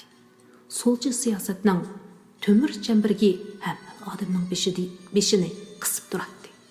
Jurnalda beriladigan asarlarda bir klipdan chiqqandek rais Mavzudong Kompartiya, sotsializm, cho'ng sakrab ilgirlash, xalq kommunasi nima deyilinishi, zulmatlik o'tmish, boy pulchilar va barliq sinfiy dushmanlar sök masxar qilinishi shart edi. Qiz yigitlar muhabbati, normal qeyrindoshlik, ota-bolalik muhabbat, tabiat go'zalligi mazmun qilingan asarlarmi burja ideyasini targ'ib qilingan deb shakl qiladi. Yenidan tahrirlikka tushgan vaqtimda tunji bo'lib ona haqida yozilgan bir nasrni ishladim. Uningdagi sodda, chin hissiyat menga bahmo yaragan edi. U nasr chaqana shaxsiy mehr-muhabbat ifodalangan. Agar uningga qabohatlik o'tmish bilan bugungi baxtli turmushning silishtirmasi yoki navbatdagi sinfiy kurash singdirilgan bo'lsa, ishlasak bo'ladi. Muharrir qayta ishlab baqsa degan hukm bilan qaytarib aytildi. Uni tashlab qo'yish qiymay, onaning o'tmishda naqadar ezilganligi va bugungi baxtli turmushini va uning o'ngchi yerlik millatchiliklarga bo'lgan hasab nafratini ifodalaydigan ikki abzasni qo'shdim. Qo'shib bo'lib qayta o'qisam, ko'nglim shunchalik g'ash bo'ldiki, yozganlarimni yirtib tashlab etdim. Nasrni mash'ala bandining o'rgatgani bo'yicha bir xaltaga silib saqlab qo'ydim. Uning mashhur bir gapi bo'ladigan: yaxshi asarlarni saqlab qo'yinglar, birodarlar. Turib-turibla shundoq bir shamollar chiqadiki, ko'rgan anglag'iningga ishonilmay qolasan. Bu asarlar shundoq chaqlarda asqatadi. Ishlar rostila uning degandek bo'ladi. Bir mezgillarda siyosat bo'shab, erkin nafas ilishga boshlaydi. Biroq bu holat uzunga bormaydi. Orqadan hisob ilinadi. Shundoq bo'lsa-mu, bir mezgil buxadan chiqib oladi. Yana bir qitim bir yezi qizining amgakchanligi madiylangan bir she'rni ishildim. Uningda qizning sahar qushlardimu burun qupib, adil kashkicha tinim topmay ishlaydiganligi, ishdan tushkicha etiz qirlaridan quchoq gullarni terib olganligi, ko'lchakdagi suvlarga qarab go'zalligidan mamnun bo'lib, chochlarini targ'anligi tasvirlangan edi. Bu she'rg'imi burjuaziyacha chaqanasiyat kuchab tasvirlangan deb hukm chiqarilganda yuragim shunchalik etishdiki, necha kungacha o'zimning asri nohaq muomalaga uchraganday xo'ylinib yurdim. Mundaq chog'larda Mashal apandi xuddi menga nimalardandir demoqchi bo'lgandek qarab qo'yadi-yu, gap qilmaydi. Boshqalarmi hech narsa ko'rmagandek yurishadi. Yaxshi asarlarning nohaq muomalaga uchrashi bular uchun normal ish edi. Aksicha nohaq muomalaga uchramay qilishi normalsizlik hisoblanadi. Ishxonadagi bu xil sovuq kayfiyatdan hech kimning barar eg'iz so'z qilmasligidan buruqtirma bo'lardim. Ba'zi tinim jo'g'ildab, kasaldek bo'lib qolardim. Maktabdagi vaqtlarimni ko'nglimizdagi gaplarni qilisha oladigan do'stlarimni siyqinatdim. Bir kuni Fazilaka oldiga chaqirib, turmush va xizmatda qiyinchiligim bor yo'qligini, xizmatga ko'nalmaganligimni so'radi. Orqadan: "Ukam, hammamiz ko'rib turibmiz. Siz haqiqatan tirishib ishlayapsiz. Bilimdagilarning inkosi nihoyat yaxshi. Bizmi sizdan zo'r umidlarni kutyapmiz" dedi. Va qanday asarlarni tanlash, qanday mazmunlarni qisqartish, zo'r mazmunlarni qanday qo'shish to'g'risida nihoyat tafsili, astoydil ta'lim berdi. Uning qalam tutgan yo'g'on qo'llari ostida asarlar xohlagancha uzartib, qisqartqili, shaklini o'zgartgili bo'ladigan intayin ojiz, arzimas, hissiyotsiz, suvansiz bir nimalarga yoki minutga tanlaydigan, ishlab chiqariladigan zavod mollarga o'xshab qoladi. Uning qo'lidagi yo'g'on qora rangli qalam nimishqidir kishiga Qur'onni aslatadi. Yana bir qo'lidagi tamoqisi qo'yib qop-qora is chiqaradi. Uning so'zlari ko'nglimga yoqmagan bo'lsa-mu, uning menga kuyinayotganligini, mendan umid kutayotganligini his qildim. Shundan keyin uning degandek ishlashga tirishdim. O'zimga yaragan asarlarni ayirib qo'yib, yaramaqanlarni ishladim. Ishlanganlar asarlarim o'tilgan bo'ldi. Bu yerda davomli ishlab qilish uchun mushunda qilishim kerak edi. 9-bob. O yillarda qachilik tufayli idoramizning oshxonasi taqilib ketgan bo'lib, tamoq yeyish uchun buloq beshi bilan janubiy qo'riqning oraliqidagi oshliq beletiga tamoq setib olg'ili bo'ladigan cho'ngroq bir oshxonaga boratdim. Davlat egaligidagi oshxona bo'lganligi uchun oshpazlar xil, tamoqi tamlik edi. Lekin tilamchining ko'pligidan bu yerda xotirjam tamoq yegili bo'lmaydi. Har xil yoshdagi tilamchilar qo'rsqini to'yg'izish uchun vosita tanlab o'ltirmaydi. Ba'zilari tamoq yeyotquchining oldiga kelib, ko'zlarini tamoqdan olmay, sho'lgaylarini yiqitib o'ltirib oladi. 13-14 yoshlardagi kiyimlari yirtiq, yuz ko'zlari qasmoq, besib ketgan bir necha bola bor edi. Tamoq yeyotgan odamning orqasidan kelibla qap-qora qo'lini tamoq qatisiga tiqib qo'yadi. Tamoq egisi amal yo'q tamoqni tashlab berib chiqib ketadi. Ularni haydab atsak, yana keladi. Biri 10 bo'ladi. Soqchilar tutib olsa, bekorliq tamoq yeydigan bo'ldi deb xo'shal bo'lib ketishadi. Soqchilar beqib bo'lolmay qo'yib bergan aman yana oshxonalarga kelib oladi. Xeyridor ozchoqlarda bir chatdagi yo'g'on mashning atrofiga o'lishib, paraq so'qib o'ltirib, tush bo'lib xeyridorlar ko'paygan aman jonlanib odamlarning orasiga kirib ketadi. Men ularning ziyniga ko'p uchrab ketgan edim. Og'zi chim etildigan, issiq saqlaydigan tamoq qatisi setib olib, tamoqni yotqimga elib kelib yeydigan bo'lgan edim. Bir kuni tushlik va kechki tomog'imni biroqli elib yotqimga qaytib ketib olsam, xalq mehmonxonasi atrofida Mashal apandi bilan bir kitamanni uchrab qoldi. Ikkilisi qizib olgan bo'lib, nihoyatda xushqo'y paranglashib ketib atadi.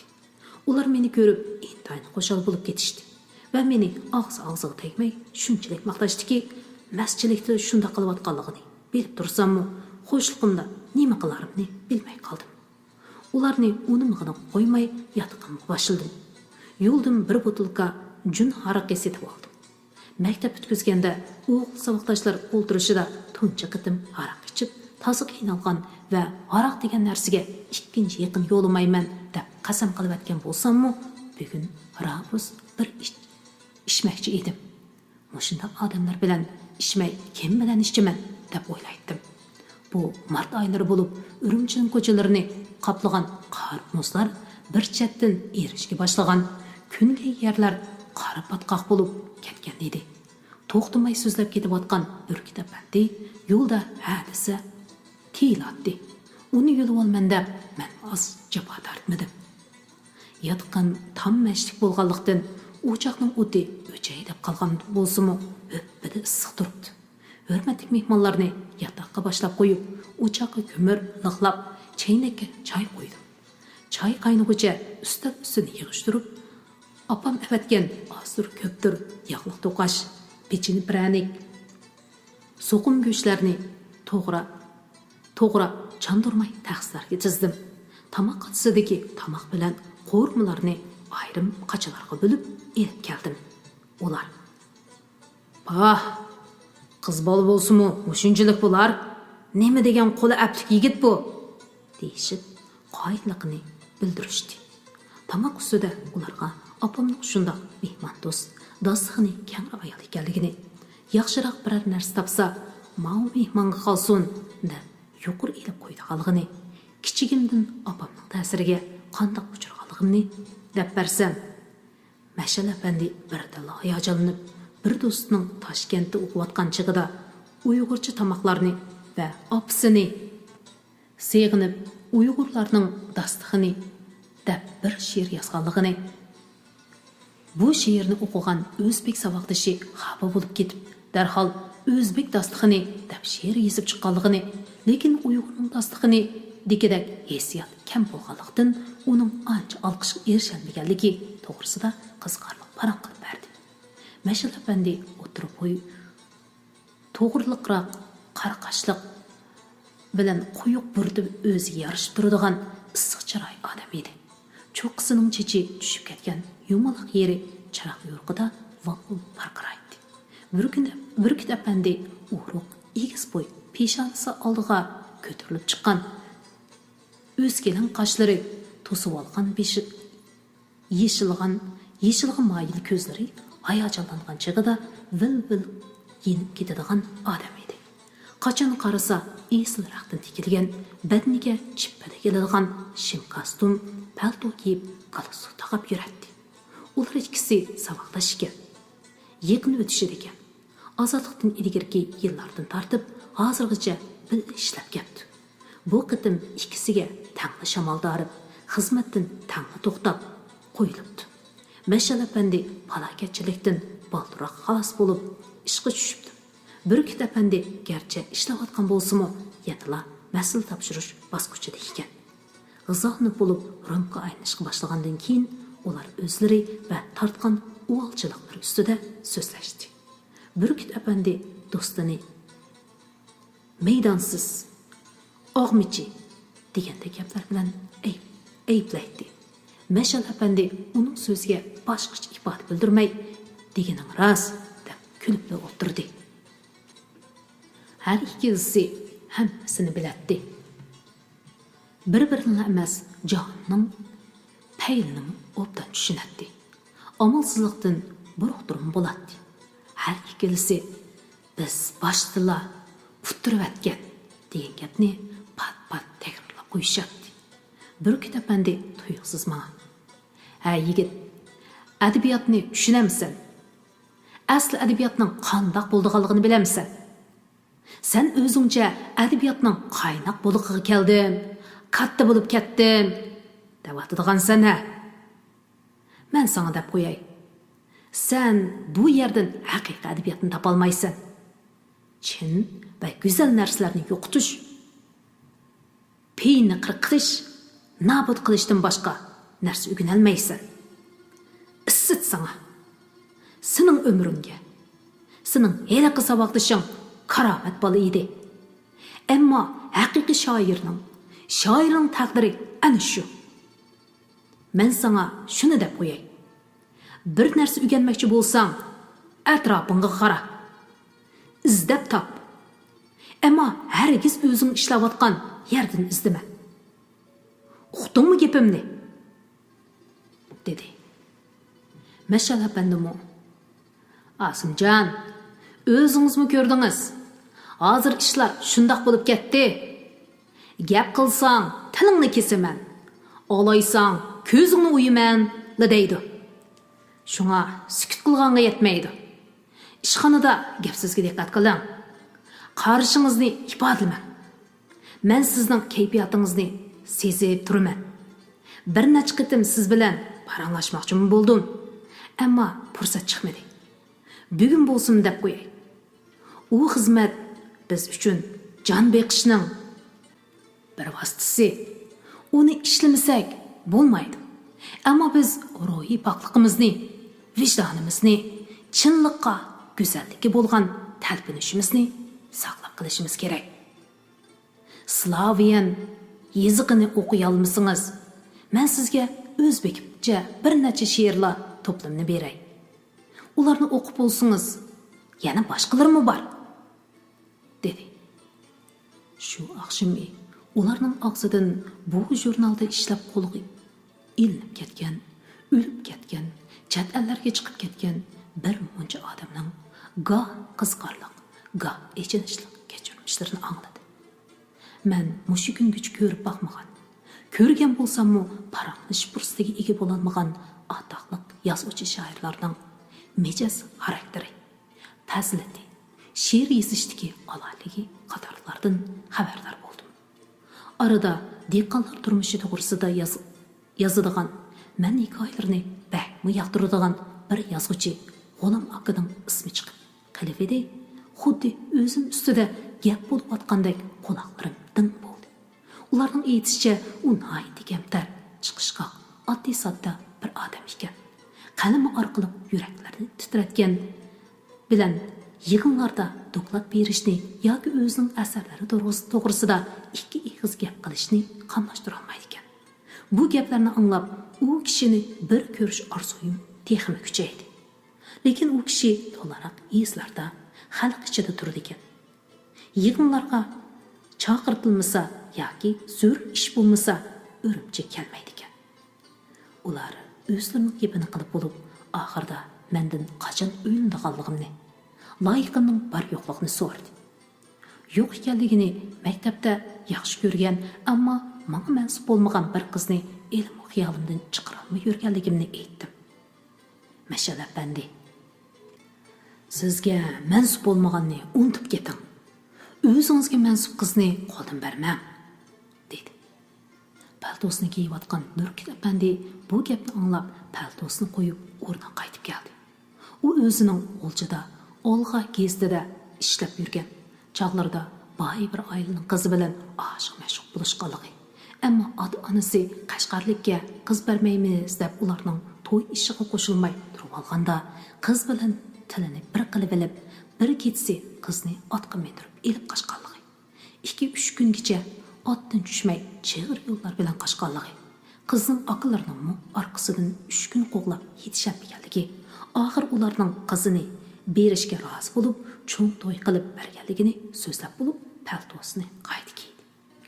Men ularni birinchi yo'lning avtobus bekatiga ustib chiqdim. Shu oqshimi ularning gaplarini o'ylab, yetib saharga yaqin uxlab qoldim. Teg'i tushmi ko'ribdiman. Tushimda chiroyli bir qiz daftardek bir narsani menga berib, "Mana sizning xotiringiz ekan" deb menga qarab kulib qo'yib ketib atqiday. Uni anar degidayman. Ammo orqasidan qarasam, uzun sochlari yo'q ekan. Uningga qarab hayron bo'lib tursam, opam yenimda paydo bo'lib, "Av qizni ko'rdingmi? Qo'shnimizning o'g'li Shavkat uni olaman deb yurdi. Uni sen ilib qoch" deb atqiday. "Opa, nima deyapsan?" deb varqirab uyg'onib ketibdiman. Vaqtdagi baldir edi. Lekin uxlab qolsam, uyg'onolmay qilishimdan ansirab, yana birdan to'risga qarab xiyol surib yotdim. Tushimni har qancha o'ylabmi tegi yetolmadim. Oxir xiyolim oqshomgi gaplarga G'olam apandiga ketdi. Bo'limimizga doim she'r hikoyalarni ko'tarib kiradigan bir necha donliq she'r yozuvchini o'ylab ketdim. Ular naqadar kichik bir xushchaqchaq odamlar ha. Qaraganda qo'lidan ish kelmaydigan odamlarga qaraganda cho'ng ishlarni qila oladigan odamlar kamtar, oddiy-soddiy kelsa kerak. Ular qilganning 10dan birini qila olmaydigan ba'zi odamlarning holiga qarab ko'zing yetmaydi. Ular kuchining boricha nihoyatda muhim, katta arboblarda ko'rinishga tirishadi. Bir kuni yaqin atrofdagi bir doktorxonaga ko'rgani bordim. Adiyaz kirgandan buyon oshqoznim to'la ko'p qoldigan bo'lib, ishtiyoyim tutilib ketib atadi. Ko'rgan odam "O'ruqlab ketibsiz, doktorxonaga ko'rining" deydi.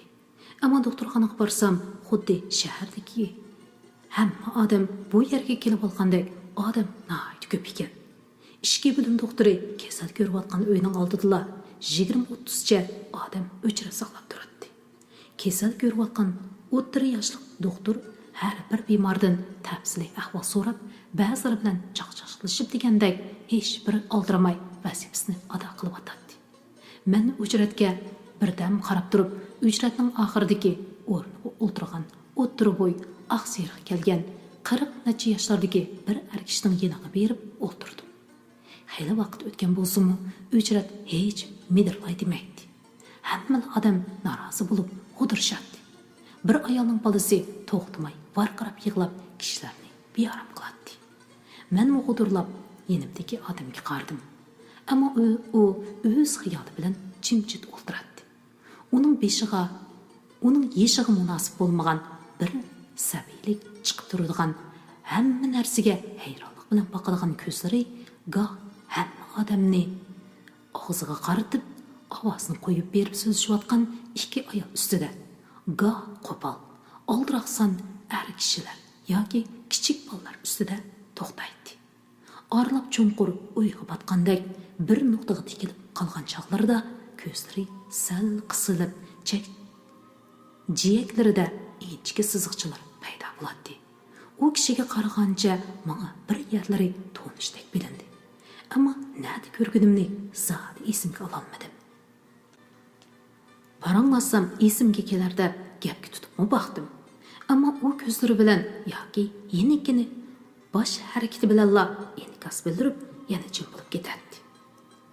Tazim yurmas bir banda ekan, bundaq odamlar bilan birga yashash peshonasiga putilgan odamlarga uval deb o'yladim ichimda. Baxtimga oldimizda tazim modi yasangan bir qiz paydo bo'ldi. Taraqlab mang'inicha udul doktorxonaning oldiga berib, so'mkisidan qandaqdir qog'ozlarni chiqarib, uningga erkalab surkilishga boshladi. Bir kasalning qo'rsoq qismini tekshirayotgan doktor beshini ko'tarmay o'chatga berib saqlang dedi. Qiz qog'ozni purlab so'mkisiga silib etib,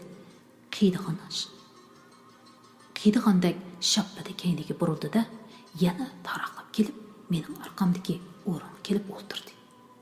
Atrofda o'tirganlarning o'ziga qarayotganini sezib, ruhlangandek bo'lib, go'yo hech kim ko'rmagan, anglamagan bir ishlarni so'zlayotgandek talaffuzlar o'z kesili ustida shikoyat qilishga boshladi. Zerikib o'tirganlardan bir ikkisi uning so'ziga qo'shildi. Bir yosh er kishi tamoq, oshqozon va uchay to'g'risida qiziq bir latifani boshladi. Oxiri yenimdagi odamga navbat keldi. Men eshik yendagi hozirli bo'shagan bir o'ringa kelib o'tirdim. Ustal ustidagi qandaqdir qog'ozlarni ratlab bo'lib, beshini ko'targan doktor eshikdan kirayotgan yon qo'shnamni ko'rib, bir pas ketib qolgandek bo'ldi. Orqadan lekkada o'rnidan turib, uning oldiga yugurib keldi. "Asta, G'ulom aka, sizin bu yerga o'chira saqildingizmi? Men ajab ko'rmabdiman-ku. Oldimga udul kirib yuborsangiz bo'lmamdi. Odamni shundaqmi qiyjil qilamsiz? Siz degan, sizdek yozg'uchi degan." Doktor qo'llarini o'ylab so'zlayotganda G'ulom aka uning gapini siliqqina bilib aytdi. "Bu nima deganingiz, birodar? Bizmi odatdagi odam-ku. Shuncha ko'p odam saqlayotgan yerda biz saqlasak nemishqa bo'lmaydi ekan?" Deginicha kasal o'tiradigan o'rindiqqa berib o'tirdi. Doktorning hayajonlanish va g'amxo'rliklariga parvo qilib qo'ymadi. Uning ovozi tuban, ammo vaznlik uchuq edi. Takallufsiz, tubsiz gaplari odamda har xil eyminish qo'zg'aydi. U G'ulom aka ekanda, eshik tubida o'tirib, men hayajonlanib ketdim. Bir ko'rishni orzu qiladigan dangliq yozuvchi bilan bir soat yonma-yon o'tiribdiman. Ammo uning ashu yozuvchi bo'lib qilishini uxlab tushimga kirmabdi. Uning mo'rimasligi, uxlab qolgandek xiyolga petib o'tirishlaridan bezor bo'libdiman. Ilgari u tasavvurimda tamoman boshqacha bir odam edi. Yurish turishi, kiyinishlari salobatlik, Stalindek kelishgan. Bo'lmagandimi Maksim Gorkiydek burutliq, haybat, so'zlari o'tkir ham qiziqarli. Gaping og'zingdan chiqib bo'lguncha oxirini bilib bo'ladigan, hammali yerdan ulug'vorlik to'kilib turadigan. Keyin men G'ulom akaga uni tunji qitim qandaq uchratganligim va asli uni qandaq tasavvur qilganligimni so'zlab berganimda, u bum ovozi bilan rosa qaqoqlab kulgan edi. 10-bob. Men anarni yana ko'p o'ylaydim. Shanba-yakshanbalarda yotoqqa o'zim yolg'iz qolganda, u xilma-xil qiyofatda ko'z oldimda kelib oladi. Bo'libmi uning yiliqi ittifoq hayotlari yig'indagi qaldiyan oq ko'ylak kiyib, uzun chechini beshiga chambarsimon o'rib olgan qiyofda yuragimni o'rtab, tortqus o'tadi. Yori ikkisi nima ishlarni qilib yurdigandi? Yori asli Urumchiga taqsim qilingan bo'lsin, anarga tortishib ketib qolgan. Yori yurtiga qaytib, ancha uzoq o'tmayla yozgan qaytida o'zining anarga rasmiy talab qo'yganligini, ammo anarning yanla aniq pozitsiya bildirmaganligini, o'zi yangi bo'lingan idoradami yaxshi qizlarning bor ekanligini aytib, davomli quruq xiyolning orqasidan qo'lishib yurmay, atrofidagi qizlardan birarsi bilan to'y qilib, apsini hamdan qutuldirishni o'ylashayotganligini yozgan edi. Bu albatta oqilona ish bo'ladi. Faqat shu ko'ngil degan tantakka amal yo'qda. Shuningdan keyin yari jimibli ketdi. Mening ko'nglimda yushurun bir vasvasa bosh ko'targandek bo'ldi. Agar yari boshqa qizlar bilan to'y qilib ketsa, to'yni tabriklash bahonasida uni yo'qlab boraman. Onlar bilan bir amal qilib uchrashiman deganlarni o'ylaydim. Ammo buning amalga oshmiqi tas bir ish ekanligini bilardim. Shuning bilan anar maktabdagi chaqlardila sana qiziqmagan bu chaqqicha umi o'ziga yoqilganligidan birarni tepib bo'lgandi. Endi bo'ldi. Ahmoq bo'lma, Asim. Yari sening do'sting. Anarmu yurtini, ota-onasini tashlab bu yerga kelmaydi deb o'zimga so'zlaydim. Yaqindan buyon idoradagilarmi, bir yurtliqlarmi xuddi kelishib olgandek ma qiz tunishtirishning qo'yiga tushib qolishdi. Ko'rishgan qizlarning ba'zi menga yarmidi, ba'zilari meni yaratmadi. Oxiri bundoq tunishlardan zerikib peshonamga putilgini ko'rarman. Qani, vaqt soati kelmasinmi? Meni taxi 25 yoshqami to'liq kirmadim-ku deb o'yinimni o'ynab yuraverdim. Opam bechora texcha ayturganni qilmadi. Opa, u tibbiy texnikumda yana 2 yil o'qiydigan tursa, desam, opam, andish qilma, yushirinchi to'yinglarni qilib qo'yamiz, deydi. Unda qilsang bo'lmaydi, opa. Ular xizmatga chiqqandan keyinmi yana 1 yil sinoqda ishlaydi. Sinoqdan o'tib, rasmiylashgandan keyin ondan to'y qilishga ruxsat qiladi. Uningdan burun to'y qilib olsa, o'qishdan, xizmatdan haydildigan gap. Uning ustiga men xohlamayman. Ayturgan bilan bir uyda aqsingilda cho'ng bo'ldi. U singlimning o'rnida tursa, endi qandoqmi uni xotinim deb yuralayman.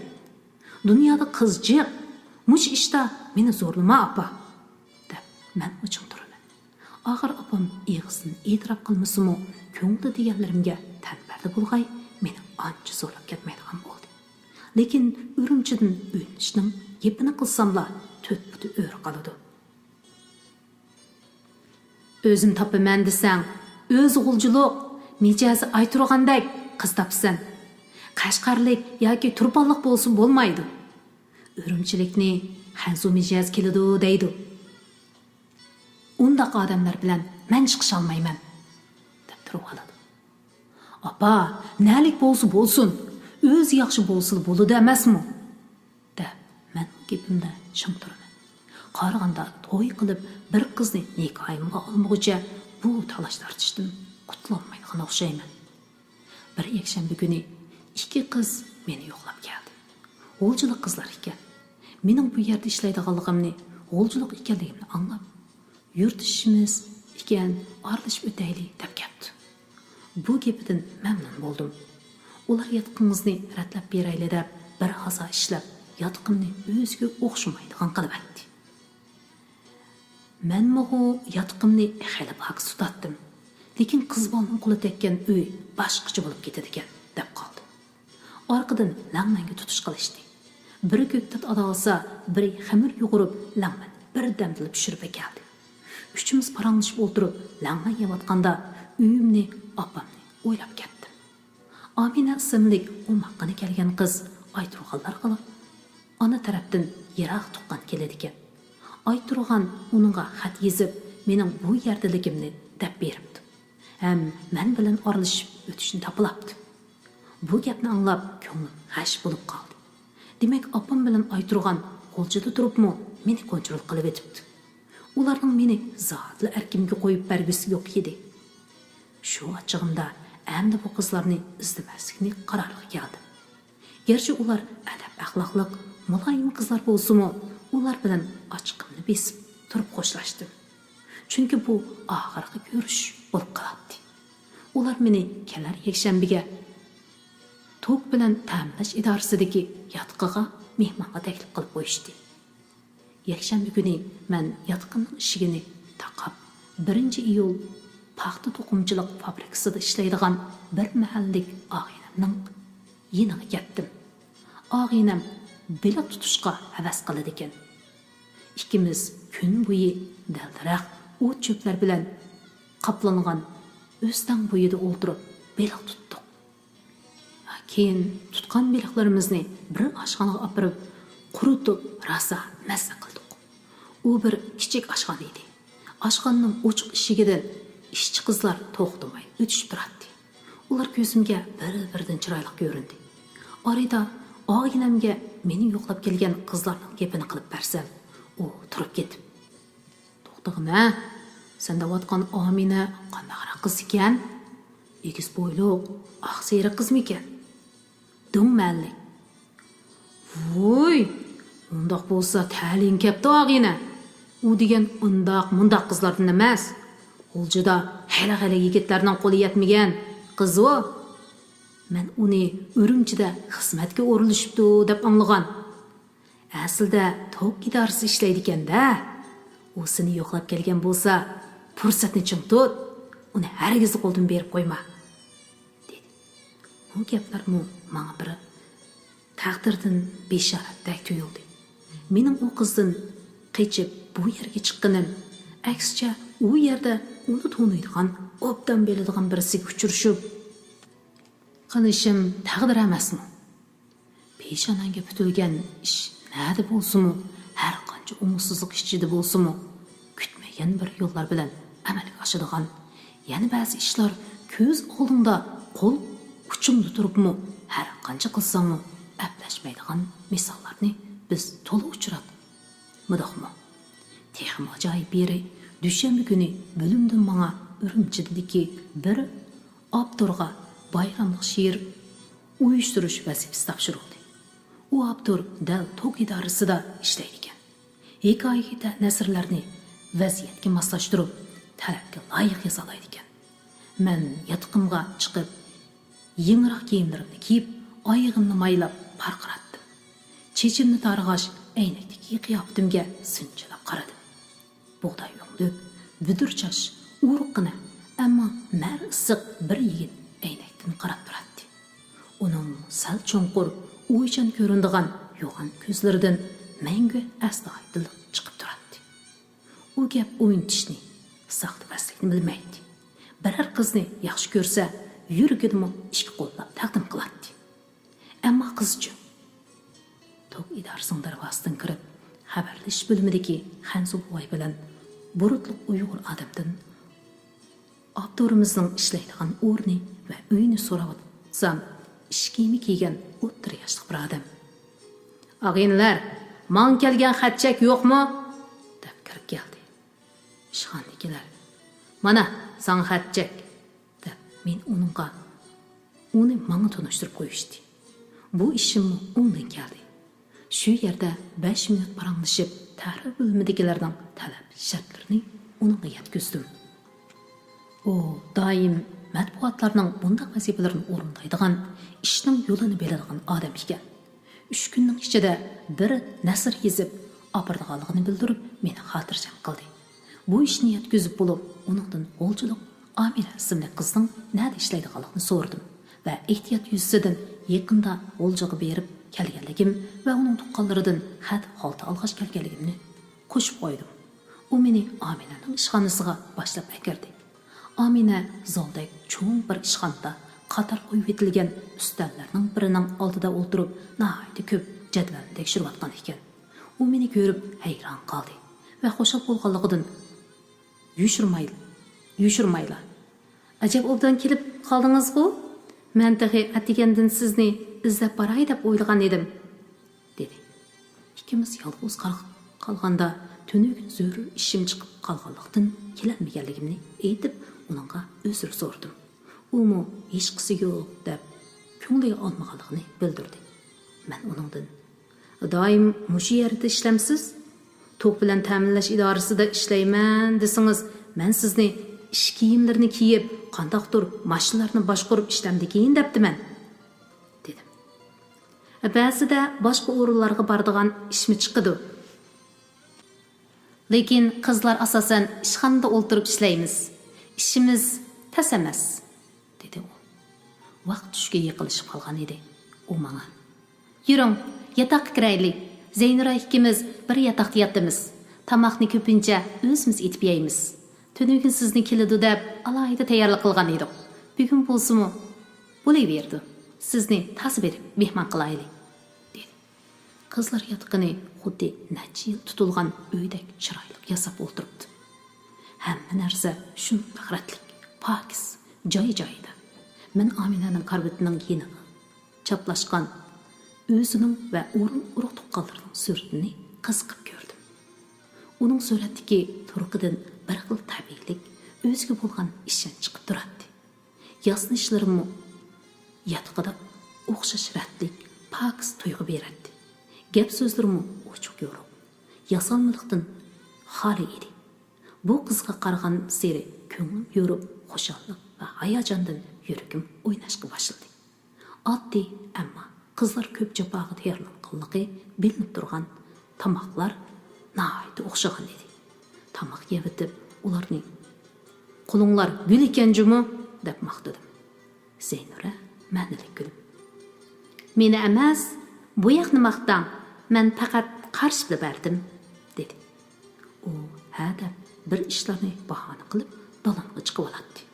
Amina ikkimiz bir-birimizga qaray olmay, yo gaplarimiz qo'lashmay, o'ng'aysizlanib, qip-qizil bo'lishib ketadi. Amina chiqib, Zeynurani chaqirib kirgandila gaplar joyiga tushadi. Ikkimiz deydigan gaplarimizni uningga qarab deydik. Yana bir haftasi uchimiz birlikda Samatning yeniga o'yinga bordik. 1-iyul to'qimchilik fabrikasining atrofida suvi mo'l buloqlar, quyuq daraxtlar ko'p ekan. To'yimiz birlikda daraxtlarni aylandik. Buloq bo'ylarida o'ltirib, qizlar olg'ash kelgan samsa, pechin praniklarini yegash, paranglashdik. Qizlar aram elayotganda Samat ikkimiz yana beliq tutdik. Bir qitim qizlarning oyiga yarishib, ushshaq beliqlardan boshqa yana cho'ngroq beliqdan birini tutdik. Beliqlarni yana o'tganki oshxonaga olib quritdik. Bu beliq qo'rimisi qizlarga bak yarab ketdi. Meni xo'shal qilgan yana bir ish Zeynura bilan Samatmi bir-birini xeli yartib qilishgandek edi. Ammo Amina, "Qandaq bo'larkin, Zeynuraning qo'lchida yigiti bor", dedi. Qandaq bo'lmasin, bu bir kunimiz bahmi ko'ngillik o'tdi. Kechda bizning yataqqa qaytib bir pas aram olgandan keyin men ularni yozgi kinoxonaga kino ko'rishga taklif qildim. U Sovet ittifoqida ishlangan O'zbekistonga munosabatli kino ekan. Kinoda Chechenik anarninkidek beshiga o'rib olgan, qash ko'zlarimi uni o'xshab ketadigan atlas ko'ngillik bir qiz to'la chiqadi. Bu qizga odatdagicha qiziqish bilan qarab o'ltirdim. Bu holimga, bu o'zgarishchanligimga hayron qoldim. Demak, muhabbat degan o'zing yaxshi ko'rgan narsadan ayrilib qolganingga bo'lgan ichinish bilan zo'rlab ko'ptirilgan qayg'uning birikmasi bo'lsa kerak. Bu xuddi qayg'u talat ritsar Don Kixotning o'zi yasagan mahbudasi Dulsinea Tobovisga bo'lgan muhabbatiga o'xshab qolamdi nima deb o'ylab qoldim. Bu xayol o'zimga razillikdek tuyulib, uni qalbimdan chiqarib etib, qizlar bilan paranglashga boshladim. Qandaqli bo'lsin, anar haqidagi tuyg'ularning umtilishlikqa boshlagani yaxshi ahvol edi. Kinodan keyin qizlarni yotqiga elib ketib olsam, Zeynura ittik minib bizdan ilgirlab ketdi. Amina ikkimiz haligacha untinsiz maqdik. Men uningga bir nima deyishni bilmaydim. Talab qo'yishga tehi baldiroq qiladi. Yaxshi yeri biz bilan tang kinotni yolgan odamlar ko'p bo'lib, jup-jupdan 5-6dan bo'lib, ko'lki parang bilan yenimizdan o'tishib turganlikdan bir-birimizdan ancha qo'rqib ketmadik. Oqo'qqa kelganda ko'chalar avatlashga boshladi. G'uva ko'cha chiroqlarining yo'riqida do'qmush-do'qmushda panarib, yiqib, yali yemish, qala baqalchak setayotgan va elayotgan salqindig'ini chiqib, to'plashib paranglashib turgan odamlar uchraydi. Buluq mushqoqlarda teraklarning daldisida mung'ishayotgan qiz yigitlarning qorasi g'ilbol ko'zga tashlanib turadi.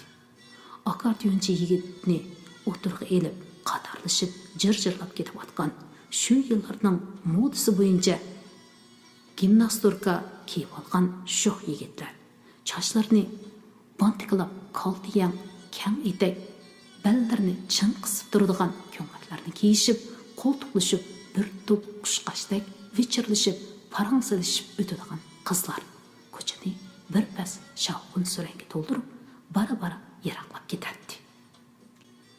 Ular shaharning bu chetidan u chetiga yoki shahar atrofidagi zavod korxonalarga tansiga manganlar edi.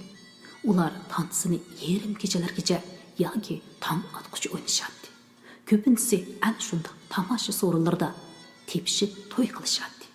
Ular shunda g'amsiz, xuddi sigallardek nada o'yin tomosha bo'lsa, shu yerni istab ketaveradigan, asal muhabbatlashib, to'y qilib, asal ajrashadigan, pat-pat bir-biri bilan qiz tanishib, urushib, kalla qapoqlarni yerishib yuradigan yoshlar edi. Urumchiga yangi kelgan chaqlarimda bu yoshlarga bak havas qilatdim. Bir-ikki qitim qizlar bilan birlikda danslarga berib baqdim. Qarasam, bak ahamiyatsiz ishlar ekan. Shuning bilan darhol o'zimni tortdim. Qaraganda cho'ng bo'lgan o'xshayman, dedi Amina kulib. Hozir ishdan tushib, tamoqlarimizni yeb bo'libla, to'r, kashta degandek qo'l ishlarini qilamiz. Yotqimizdagi karvon sandiqlarga yepilgan to'rlarning hammasini Zeynura ikkimiz o'zimiz o'qigan. Yaxshi kitoblarni topa olsak, kitob o'qib, o'zaro munoziralashib ketamiz. O'tgan kunlar Mihrobdagi chayon, sirliq so'qmoqlar deganda kitoblarni bakmi yoqtiramiz. Sizlarning jurnalni ancha-muncha o'qib qo'yamiz. Lekin hozir ilgirgidek yaxshi hikoyalar besilmaydigan bo'lib qoldi. Undaq desam, xafa bo'lib qolmagansiz? Nemishqa xafa bo'lgudekman? Sizlarla emas. Bizmi shundoq o'ylaymiz. Yaxshi asarlarni ko'proq berib, havaskorlarning orzusini qondirayli deymiz. Lekin bizning amal yo'q. Qaraganda yuqoridan shundoq talab qo'yish kerak. Shundoq yaxshi asarlarni qisqartib, o'zgartib, hech kimga o'xshamaydigan shuarsimon so'z tizmasiga aylantirib, ondan chiqaramiz. Qilayotgan ishimizdan ya o'zimiz rozi emas, ya boshqalar. Bo'ldi, bu ishlarni o'ylamang. Jurnal yolg'iz sizning meti. Apamning bir gapi bor edi. Birarsi dardini aytib bersa, anglab bo'lib, ko'nglingni yerim qilma. Aylanib turadigan dunyo bu. Bu kunlarim o'tib ketadi, deydi. Hozir o'ylab baqsam, bu nihoyatda esil gap ekan. Deymizmi, kunlar o'taverdi ekan. Ishlar to'xtamay o'zgarib turadi ekan. Necha yosh kirdingiz? Ajab bu dunyoni yashab bo'lganda gaplarni qilsiz-ku, deb uning bilan cheqishdim. Ammo Amina nihoyatda astoydillik bilan o'zi to'g'risida so'zlashga boshladi. Aminaning o'rta maktabda o'qituvchilik qiladigan ota-onasi uni kichigidan qattiq talab bilan tarbiyalabdi. Ularning uni oliy maktabgacha o'qitish orzusi bor ekan. Ammo u to'liq o'tirni o'tkazgan yili Urumchiga to'liq o'tirni o'tkazgan qiz o'g'illardan xizmatchi oldiganlar keldi. Yana kelib shu ishqa mas'ul bo'lib kelguchi dadasining tuqqani ekan. Amina shunday bir qiziqish bilan imtihon berib o'tib qoldi va hozirgi o'rniga taqsim qilinibdi. Uning ko'nglida oliy maktabda o'qiy olmaganiga bo'lgan o'kinishmi saqlanib qoldi. Amina to'liqsiz o'tir maktabni mendan 1 yil keyin o'tkazgan ekan. Men o'qigan maktabda o'qigan ekan. Yana kelib meni nihoyatda obdan biladi ekan. Hatto bir necha qitim ayturgan bilan bizning uyga keldi ekan. Bir qitim hatto ular kash qolganlikdan ularni uyga olib qo'ygan ekanman. Men sizni zodini ko'rib boqmabdi ekanman yoki sizdek birsi faqatli esimda yo'q desam xafa bo'lib qolam deganda uningga. Aslida sizning menga to'nishdekla ko'ringaningizmi bekor emaskanda dedim. İçimde bo'lsa mushundaq alayda bir qizni qandoqlarcha faqatli ko'rmagandiman deb hayron qoldim. Xiyolimda bu qizni xo'shal qiladigan, yaxshi ko'rib qolganligimdan bishorat beradigan so'zlarni istaydim. Shu xiyol bilan rus klubdan o'tib ketganimni tuymabdiman. Qiz tuyuqsiz cho'ng bir darvozaning oldida to'xtab, "Mana bizning idoragami kep qoldik, ammo o'zim kirib ketalayman. Sizga ko'p rahmat, dedi. Voy, shundoq tezlik kep qoldikmi? Bu yer emasdi, hech o'xshamaydi turdi-ku, deb qoldi. Deb oldi keynimga bir qarab ketdim. Qiz yerga qarab basnoshkisining uchi bilan yerni jijilab birpas turdi. Keyin beshini ko'tarib, qo'llarini kayniga tutib, hijilib qarlash past ovozda. "Xushemisa", dedi-da, burilib qo'rg'onning ichiga qarab yugurdi. Uning gulli ko'ngligi kepanak shaklda chekilgan bel tasmasi, sutrang basnoshkisi ko'z oldimdan yiroqlashib ketib o'tadi. Uningdan yuragim para bo'lmoqda edi. Oxiri bar ovozim bilan tovladim. "Amina, to'xtang!" Qiz to'xtadi. U chiroq yo'rug'ida chiroyi tatirib ketgandek ko'rindi. "Amina!" Nurg'un gap bo'g'zimga kaplashib, oxiri g'ayrat qilib. "Kelar yakshanba kuni ko'rishaylik. Sizlar boramsizlar yoki men kelaymi?" dedim. "Siz keling. Nima qilishni shu chaqda maslahatlashaylik. Bo'lamdi?" dedi qiz ovozini pastroq chiqarishga tirishib. U ko'ngligini pildirlatqidicha qorong'ulik ichida g'oyib bo'ldi. Men u yerda haligacha u yondan bu yoqqa minib yurdim. Qandaqdir bir umid bilan pat-pat beshimni ko'tarib, Amina kirib ketgan tarafga qaraydim. Shu chaqda men bu qizga talvalarcha oshiq bo'lganligimni sezdim. Oshiqlik degan mushundaq narsa ekanda, deydim ichimda. U ajoyib bir xushallik ham ajoyib bir hasrat edi. Bakmi shirin ham g'alit edi. Turib kulgim kelsa, turib yig'ligim kelardi.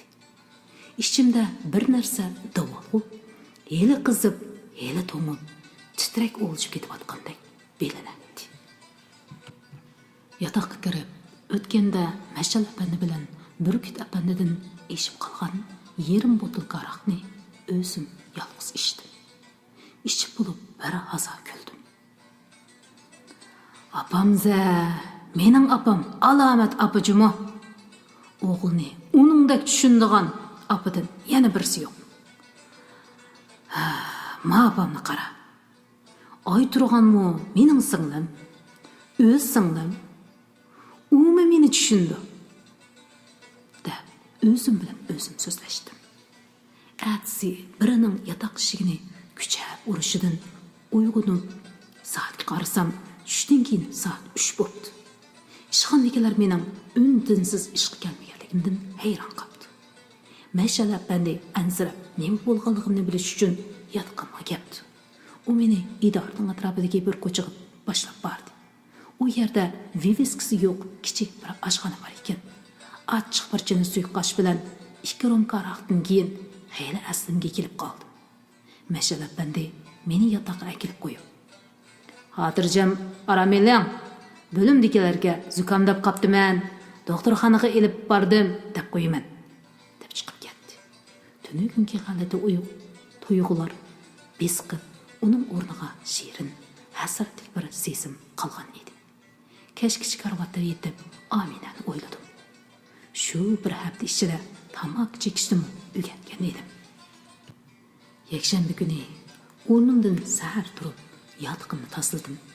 Atrofdagi do'konlardan oshliq beletiga setiladigan pechina, iris kampitlarni setib oldim. Bir vaqtlarda qorong'u bozordan olgan go'sht beletiga go'sht oldim. U chaqlarda go'shtni hozirgidek kilolab setib olib bo'lmaydi. To'liq vaqtda go'sht do'konlarida go'shtmi bo'lmaydi. Mana qarang, Amina bilan tanishgandan beri ishlarim o'ngga tortib o'tadi. Ustalga tizildiganni tizib bo'lib, go'sht ko'ktatlarni naq qilib qo'yib, qizlarni boshlab keldim. Ular kelibla tamoqqa tutish qildi. Bugun ular go'shtga piyoz ham sabzi aralashtirib, nahayat mazalik sams pishirdi. Tamoqdan keyin Zeynura to'qqanlarning uyiga boratdim, deb chiqib ketdi. Amina qochqochlarni yo'g'ida turdi. Men yordamlashay desam, "Siz degan o'g'il bola tursingiz, biz turgan yerda siz qasam pishlatib yursangiz, satirmamdi?" deb uni aytib oldi. Uning bu gaplari menga opamni eslatdi. Opam azaldan er kishilarning qozon beshiga o'tib olishni yoqtirmaydi. Hadlarimga shundoq o'rgatadi. Ikkinchi adamning eri oshpaz bo'lsa-mu, bizning uyga kelganda opam er kishi degan dasturxonda o'ltirmay, qozon beshida saqilni so'rab yursa, hurmat bo'lamdi deb qozon beshiga yo'l atmaydi.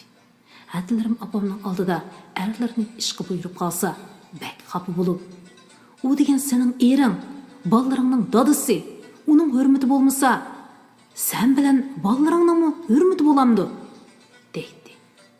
Men üstel oldida o'ltirib, Aminaning qochquchilarini pokiz yuyib, surtib, ishkabga rattik tizishiga qarab o'ltirdim. Uning nozik barmoqlarining harakatiga, goh ingishib, goh kaynicha yoki yenicha turgan chog'dagi nazokatli qiyofatiga, oldiga tushib olgan chochlarini qo'lining dumbisi bilan kayniga ilib qo'yishiga qarab to'ymaydim. U qozon beshini besiqtirib bo'lishiga qo'lidan tortib ustalga ilib keldim. Demlab tayyor qilib qo'ygan choydan bir piyola qo'yib berib, "Amdi hech qanday ish qilmang, o'ltirib paranglashayli" dedim. "Voy, tegi ish tugamaganti. Uyni bir besiqtirib olsam bo'ladi" dedi. Da tortish qilimga yo'l qo'ymadi. Choy ichgach, bir-birimizga qarashib, kulib qo'yib, bir pas jim bo'lishib qoldik. Bir haftadan buyon tinmay yotgan so'zlarim allaqayoqlarga uchib ketgan. Kallam qop-quruq edi. Har qancha o'ylasam-mu, ikkimiz to'y qilayli degan tüp-tüz sal chakani anglanadigan so'zdan boshqa so'z xiyolimga kelmaydi. Mushtaq vaqtlarimdan tortib she'rlarni yodlab, adabiyotga havas qilganim, adabiyot fakultetida 3 yil o'qiganim na ketdi. Qani u ichimga liq to'lib turadigan romantik hissiyot, go'zal so'zlar. Yurtdosh do'stlarim, saboqdoshlarimmi meni gapga usta, chaqchaqdimi, xayli keltirib qo'ydi. She'rlarni yodga o'qilaydi deb so'r boshqurg'ichga qo'yishadi. Demisimi, undaq so'rovlarda gaplarning, chaqchaqlarning esimga na'dan keldiganligini o'zim bilmay qoladi. Ammo bugun nima bo'lgandiman? Shu odat o'ldirsam, eshik chekildi. Berib eshikni ochsam, pasloq ekan. U kishi ayol bilan ajrashib ketganlikdan birinchi qavatda menga o'xshash bir yotoqda yolg'iz turibdi. U chalimas ekan. Uyga kirib o'ltirib bo'lib, bir chatda nima qilishni bilmay turgan Aminani ko'rib qoldi-da, o'rnidan turib ketdi. "Voy, kelinchikimizmi nima? Bak, yaxshi ish bo'pti, qaltis ish bo'pti. Asimjonovkam, to'y o'ynaydi ekanmiz-da. Qizimiz pechat ekan. Tarnaq to'qtiqdak ekan. Vaqti kelganda mundaq ishdi aka davatadigan bo'lsangiz, o'zim egi bo'lib, to'yinglarni qilib qo'yaman. Hayr aka, bir chiroyli o'ltiribsizlar. Payzinglarni buzib atmay." U sirqi mangan edi. Mangala qo'ymadim. Ustalga o'tirg'izib, 2 romka qo'yib berdim.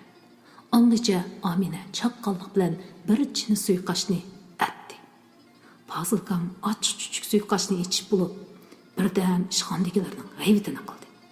O'zining naqadar kang qo'rsaqligi, qo'lidan ish keldiganligi, bo'limdagilarni asraydiganligi. Agar u asramagan bo'lsa, mashal, burgut qatorlarning allaqachon turmaga kirib ketadiganligi, bo'limdagilar ichida Gomindangning ishbiyonlik organlarida ishlagan, chet elga bog'langan ig'ir tarixiy masalasi borlarning oz emasligi haqida bir oz gap sotdi. Oxiri meni yosh, siyosiy jihatda pok, oila kelib chiqishida masala yo'q deb, o'stirish haqida yuqori doklad bo'lib, yo'llaganligini qayta eskartdi. U so'zlab o'tib, Aminaning ansizlik bilan soatga qarayotganligini ko'rib, "Bo'ldi, men chiqay" deb o'rnidan turdi. Turib bo'lib, yana o'tirib, men kasb jihatda tez ko'zga ko'rinishning yo'llarini bir oz tushuntirdi.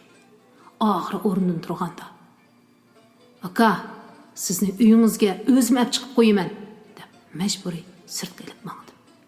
U eshikdan chiqadigan chog'da bir oz tirkishib turib olib, Aminaga, "Singlim, ismingiz nima edi?" "Ha, Amina.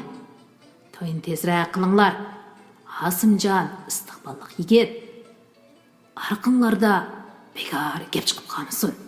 Bilamdi. deb tapiladi. Fozil akini uyga olib chiqib qo'yib kirsam, Amina xafa bo'lib do'ngsib o'tirdi. Nima bo'lganini so'rasam, men nima ko'rib qoldim u odam? Asimjon istiqbolliq, arqonlarda bekor gap chiqib qolmasin deydi. Shunaqmi gap qilamdi? deb yig'lug'dak bo'lib ketdi.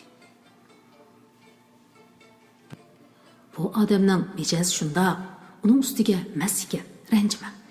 Uning gaplariga ancha parvo qilib ketmang. Siz bu yerga u odamni deb emas, meni deb keldingiz. Siz men uchun hammadan qimmatli. Sizni xushal qilish uchun men har qanday ishni qilishga tayyor, dedi. Amina qizarib jim bo'lib qoldi. Men uni qayta ustalga o'tirg'izib, darhol fursatni tutib. U odamning degini u bir jihatdan olganda xato emas. U bizni yurib etibdi deb o'ylab qoldi. Boshqalarni ko'rsa shundoq deb o'ylaydi. Ularning so'zlarini to'sqil bo'lmaydi. Uni to'sishning birli yo'li bor. Amina deb uning ko'zlariga tikildi. U beshini texmi to'van selib oldi.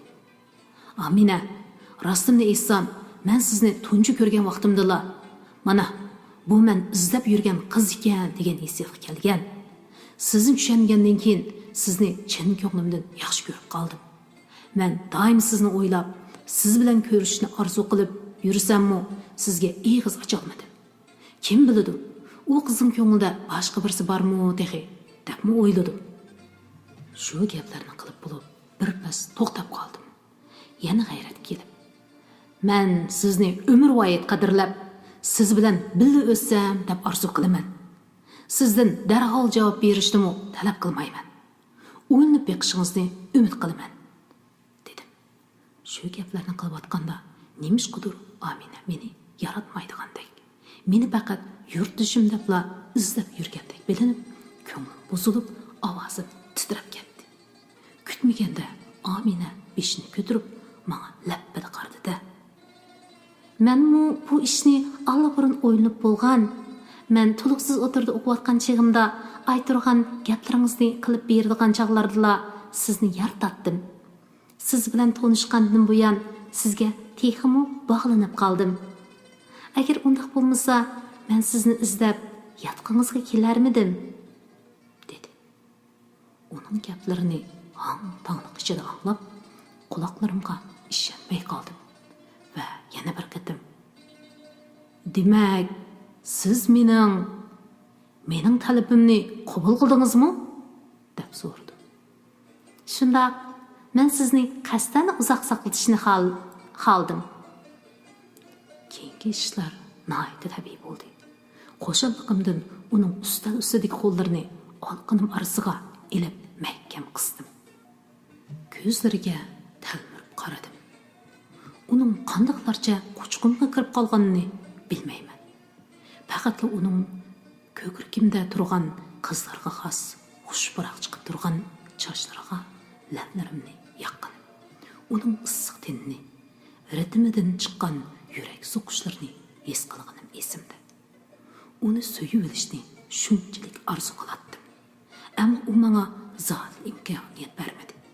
Toki qish kunlarining birida u usti-beshini qora bosgan holda eshikdan amdala kirishiga, sovuqdan qizarib ketgan lablariga suyib olganimga qadar. Birdamdan keyin men uni uyga olib qo'yish uchun uning yonida ketayotganimda o'zimni birdala cho'q bo'lib qolgandek sezdim. Yenimda ketayotgan hayotini mening hayotim bilan birlashtirishga ahd qilgan bu go'zal ham aqlli qiz menga yigitlik mas'uliyatimni va o'z qimmatimni his qildirgan edi. Yo'lda ketib o'tib, kelar yil yozda to'y qilishni qaror qildim. Kuz oylari kirib kelyotdi. Urumchining uzun qishi o'tib ketsa, yana yoz oylari bir dafla kelib qoladi. Ammo bu bir milodiyaning 1962-yili o'ylamagan voqealar tufayli shunchalik parakanchilik ichida o'tdik. 11 bab. Jon illib, Ürümçi ko'chalaridagi qar muzlar yumshashga boshlagan chog'lar edi. Havo ochiq kunlari yo'l bo'ylaridagi qora muz dubalari erib, shir-shir suvga aylanib, askarlarga qarab oqadi. Yo'llarning agmalarida yig'ilib qolgan suvlar kishilarni aylanib, tam tubi bilan mengishga majburlaydi. Mashinalarning chaqlari ostidan chachiragan loy suvda kiyimlari bulqangan kishilar burilib sho'pirni tilishadi. Bu degan ishning boshlanishi edi. Ad o'gin ko'cha-ko'chada agi suyi eriq o'stan bo'lib oqadi. Yo'l bo'ylari tar ko'chalarga patqoqning dastidan put qo'yib bo'lmaydi. Bu ko'chalarda qadimdan mushundoq edi. Qishda qalin qar muzning dastidan aynakdek siliq bo'lib ketsa, at yozda patqoqchilik edi. Shung bu yerda hamma odam o'tib ustiga osti qilin suv o'tkazmaydigan resin kalashlarni kiyib oladi. Patqoqni resinga kalash o'tiklarni kiyib olib qutulish mumkin. Ammo hamma yerni qoplagan ocharchilikdan hech qanday qilib qutulg'ili bo'lmaydi. Ochliq insonlarning irodasini sundirib, barliq go'zal g'oya, tasavvurni ko'pikka aylantirib, insonni bir burdinon uchun hammani qildirishga qodir edi. Uzoqdan buyon bekor turib qog'jirg'ab ketgan oshqozon uchaylar kuchlik g'o'ldirlab kirishib ketayotgandek tortishadi. Maqdursizlikdan kishilar yo'lda yiqilib qoladi. Boshqalarning yiqilib qolganlarining yo'ligidek madori yo'q edi. Yiqilganlar o'milib qo'pib, tirishib yana mang'atdi. Bahor ana shundoq chaqda keldi. Kishilar bahorning qachonlarda kirib, yer zaminni egallaganligini to'ymay qilishdi. Bahor tangtassiz edi. Iliq oftobi bilan zaminni quritib, chechak-cho'kallarni ichiltiradi. G'o'r ujma hiditin tarqitib, kishilarning ko'nglida hayotga muhabbat, yangicha umid uyg'otdi. Siyosiy kurashlarning vahimasi, ochliqdan ko'zlari lipildab qolgan kishilar turmushida qandaqdir o'zgarishlarning bo'lishini, bir vaqt bo'lsa-mu to'ygacha tamoq yeydigan kunlarning kelishini orzu qilishadi. Hamma yerda yemak-ichmakning gapi edi. Ba'zi odamlar bir necha bekorchi to'plashgan yerga kelsalar, qo'llari bilan harfni ko'rsatib, u yoqda bulka nurmisiz ekan, eriqlarida suv emas, asal bilan siyrakma yoqadi ekan deyishadi. Pasport olmoqning osonligini muhojirlar jamiyatiga borsalar Sovet grajdonlik pasporti berdiganligini xeyli ko'p mashhur artist, oliy maktab o'qituvchisi, muxbir, muharrir, yozuvchi, shoirlarning, hatto amaldorlarning Sovet grajdoni bo'lib chiqib ketmoqchi bo'layotganligini zo'qlanib turib so'zlashadi. Kimning o'z vatanini, yurtini tashlab, yoq yurtlarda tamtirab yurgisi bo'lsin. Ammo o'layotgan, butun badan ishib qo'polmay yotgan kishilarning sening kunlaringning uzoqqa bormaydiganligini isbotlab turmamdi. Shuncha oz, yo'qning o'rnidagi yemaklik bilan odam qachongacha bardoshlik bera olishi mumkin. Agar opam bir amallarni qilib, sahrodagi tuqqanlarga yolvorib yurib, menga avatadigan oshu xotlar bo'lmagan bo'lsa, men oshu yillardan sog' chiqolmagan bo'lardim. Ominamu uydan kelgan narsalarni menga akilib beradi. Olg'ini unutmasam, mendan xotirjam bo'ling-a. Men hozir kechada ishlayman. Kechada ishlaydiganlarga bir vaqt tamoq beradi. Uni yemay kunduz qo'shimcha qilaman. Shunga men hargiz och qolmayman, deydi. Shu yilning beshida men bilim mas'ulligiga tayinlandim. Bu mezgilda bilimdagi konu muharrirlarning hammasi degida qaytib kelganlikdan boshqa yangidan bir qism yoshlar taqsim qilingan edi. Ularning hech qaysi undaq odamlar emas edi. Shuncha ajoyib odamlar turgan yerda o'zim ish beshiga chiqib qolganligimga xijolat bo'lsam-mu, tashkilotning umidini yerga qo'ymasligim kerakligini bilardim. Shung pishqadam ustozlarni qadrlab, yoshlarni ilhomlantirib, ko'pchilikning yordamida ham imkoniyat bor bergan doirada jurnal sifatini yaxshilash uchun ba'zi xizmatlarni ishladim. Fazil aka va kadrlar bo'limidagi meni qo'llab istiqbolligimning parlaq ekanligini, meni yanada sharaflab vazifalar ko'tib turganligini har doim eskartib turishadi. Bunchalik e'tiborlanishga erishganligimdan o'zim xushal edim. aprelning 5-da Qashqarda o'qituvchilik qilayotgan cho'ng adam yo'ldishi va bolalari bilan ushtumtut urumchi keldi. Yatqin hali kengri bo'lganlikdan bir amallarni qilib, ularni yatqin o'rlashtirdim. O'zim fazlakamlikda turdim. Ko'nglimda ularning yaqinliqlaridan ko'tirib, ushtumtut kelib qolgandan hayron edim. Ikkinchi kuni oqshimi ular menga ish sirni to'kib, Sovetga chiqib ketmoqchi ekanligini, shunga sotqudek narsalarni setib, qo'lga chiqidaklarni elib, o'zil kesil qaytib kelganligini aytishdi. Haranning so'zlab berishicha, yo'ldish Qashqarda o'ngchi bo'lib tortib chiqarilib, ko'rmaganni ko'ribdi. Adammi, bolalarmi uning ta'siriga uchrab, xizmat ham o'g'itishga chidog'siz so'g'uq muomala, qiyinchiliklarga duch keldi. Uning ustiga u yerda o'zlari yordam qilgudek urug' tuqqani bo'lmaganlikdan ochliq azobi ularni assalab qiynabdi. Ularning ikkala bolasi ig'ir darajada qonasliq tufayli mang'almas bo'lib qolganligini aytib o'tib, adam buqildab yig'lab ketdi. Men ularning ikkalasidan tang ayrilib qolg'ili tas qoldim. Oxir uyda nima bo'lsa shuni olib chiqib, atrofdagi dehqonlar bilan asur ko'pdir yeydigan narsalarga tegishdik. Uydagi narsalar tugisa, qanday qilarman deb yursam, ta'limimizga Hamidning og'inisi pasportni avatib berdi. Adam oxirida mintaqi bilmaydigan bir xabarni oshkorlab qo'ydi. Ular bir necha oydan beri xat orqali maslahatlashib, hammaylar birlikda chiqib ketish qaroriga keldi. Hatto opam ikkinchi adamlarmi chiqib ketdi ekan. Bu gaplarni anglab beshim pirrat qo'ydi. Nima uchun cho'qim vatanni, yurt makonni tashlab chiqib ketish kerak ekan? Bu shundoq oson ishmi? Ularga chiqib ketsin. Opam nemishqa chiqib ketmoqchi bo'lib qolgandi. Bu qiyinchilik kunlarmi o'tib ketar bo'lg'iydi. Kecha qattiq o'ylandim. Opam chiqib ketmoqchi bo'lsa, meni hargiz bu yerga tashlab qo'ymaydi. U meni bir tal o'g'lim, bu dunyolikdagi birdan bir tayanchim deb biladi. O'g'li kelini bilan yashash, o'g'lining qo'lida jon uzish uning birdan bir orzusi. U meni shuncha e'tiborlab, shuncha zo'r umid bilan boqqan yerda, men uni yot bir dunyoga, yolg'iz yo'lga selib qo'ysam, uning musofirchilikdagi qiyragan chaqlardagi yo'liga bo'lmasam bo'lamdi. Ammo men vatanimni suyaman. Kendi qanım to'kilgan yurtimni, ikkinchi yurtim Urumchini suyaman. Men o'zimga ulgi qilgan esil odamlar bu yerda. Men borgan sari qiziqib qilayotgan va uni uchun butkul hayotimni beg'ishlashni xohlaydigan kasbim bu yerda. Men chin ko'nglimdan yaratib suygan qiz bu yerda. Men qandoqmi bir kechidila bularning hammasini tashlab ketalayman. O'yan o'ylab, buyan o'ylab, ishlarning rostini shular degandek bo'lib ketishiga ishonmadim. Qani, ishlarning oxirini ko'rib boqay deb o'yladim. Haram bilan yo'ldishi menga tayyor bo'lib, ishlarni bitkizib turishni, vaqti kelganda darhol qaytishim kerakligini chekalab, G'o'ljaga qaytib ketishdi.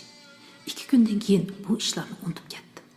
Bir haftalardan keyin G'o'ljadan jiddiy telegramma keldi. Olsam, opangiz ig'ir kasal, darhol qayting degan so'zlar. Ruxsat elib G'o'ljaga mang'ilgan oqshimi Amina bilan qo'shlash qilib bordi. Uning bo'lgan gap so'zlarini deb bersam, uning ota-onasi chiqib ketmoqchi bo'lib, o'zini birga mengishga majburlatganligini, ammo o'zining men bilan bu yerda qolg'usi borligini, ularga javob bermaganligini aytdi. Shuning bilan ikkimiz chiqib ketsak, birga chiqib ketmoqchi, qolsak tan qolmoqchi bo'lib va'dalashdik. Shuningdan keyin ko'nglim sal xotirjam bo'lib qoldi. Opamga to'y qilganligim, uni Urumchiga yenimga elib kelganligimni aytib, chiqib ketmaslikka qoyil qilman deb o'ylaydim. Biroq G'o'ljaga berib ishlarning boshqa ekanligini ko'rdim. Bu yerdagi hamma odam asli nihoyatda boy. Chechilg'anli o'ruq hassalab meva bermay qolmaydigan, ammo hozir o'xcharchilik tufayli Azroil kishilarni har qadamda qo'g'lab yurgan bu zaminni tark etish vasvasiga tushib qolganday qiladi.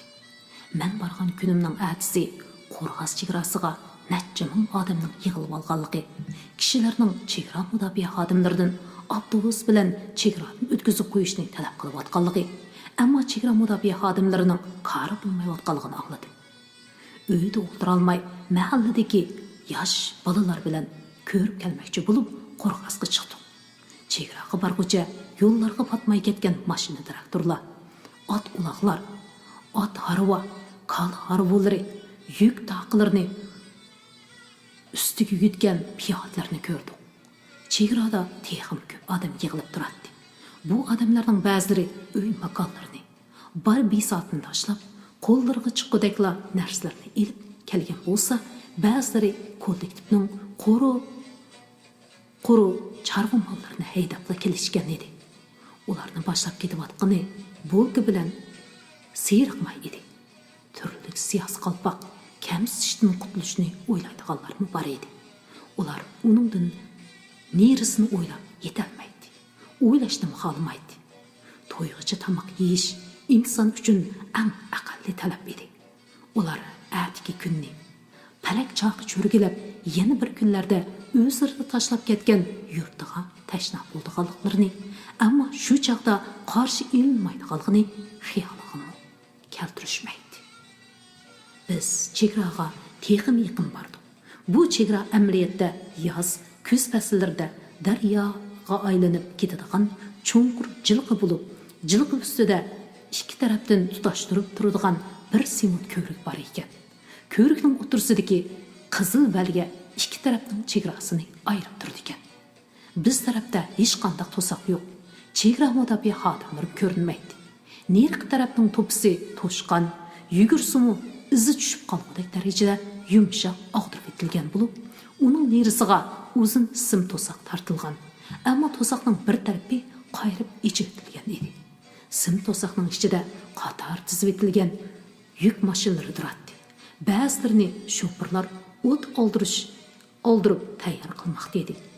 Oq kiyim kiygan chegara mudofaa xodimlari to'siqning ichib etilgan yeriga ustal qo'yib, oppoq daslarda bo'pka, hasad qatorlarni elib chiqdi.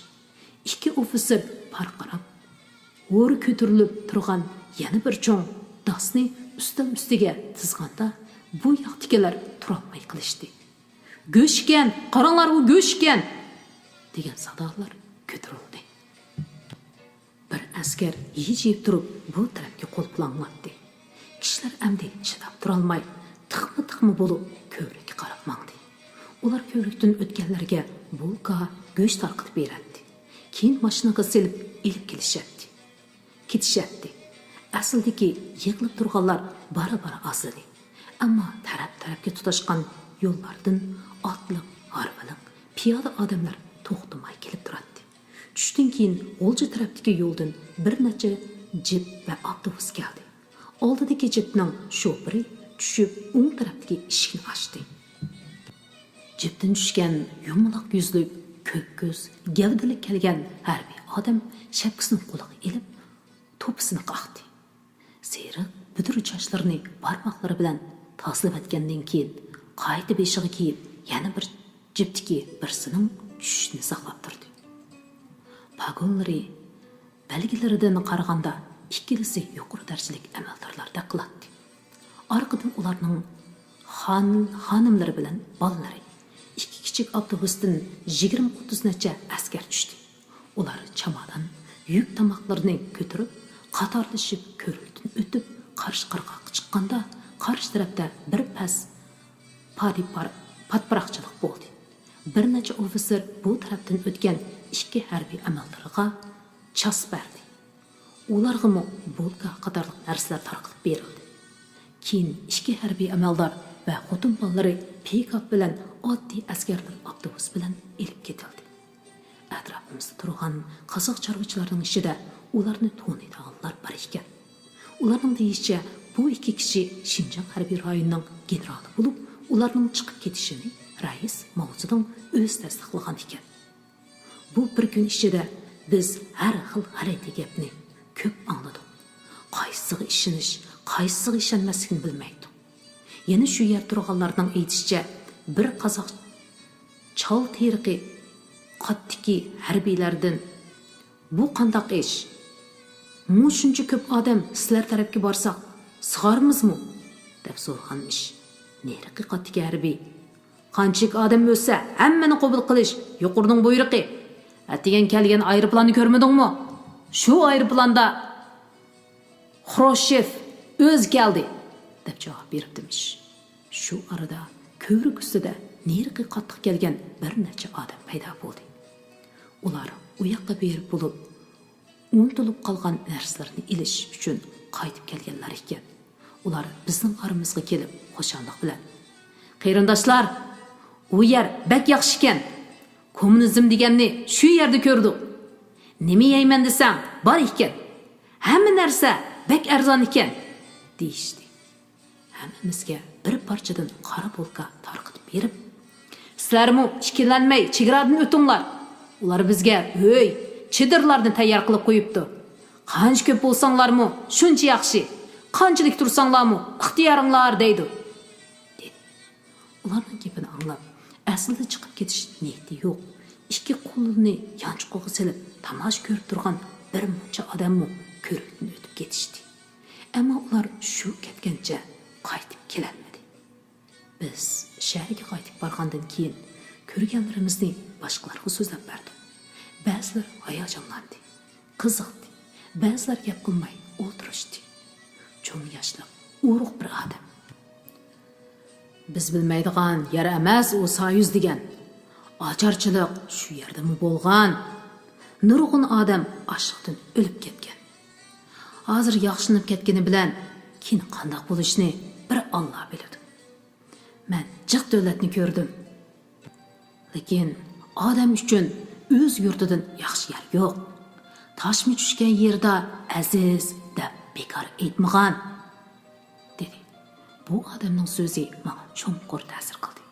Ko'rikning nerisiga o'tib, qo'llaridagi polkani aldirashlik bilan yalma yutishib, na ketayotganligini, orqasida nimaning, kimlarning qolganligini bilmay g'angirishib, yuk mashinlarida noma'lum bir mazgilga qarab ketayotgan odamlarni o'ylab, nimishqidir ichim seyrilib ketdi. Qardek oppoq forma kiyishgan, qo'llarida qamchi tutib olgan, chegaradan o'tganlarga bulk tarqitib berayotgan, sanab avtobusga chiqarayotgan hakavur odamlarning sapning teshiga chiqib, qolganlarni qamchi bilan tarsiltib urayotgan, g'azab bilan sat varqirab, buyruq qilayotgan chog'dagi oldidan chiqib turgani hargizmi esdoshlik yoki insoniy muomala emas.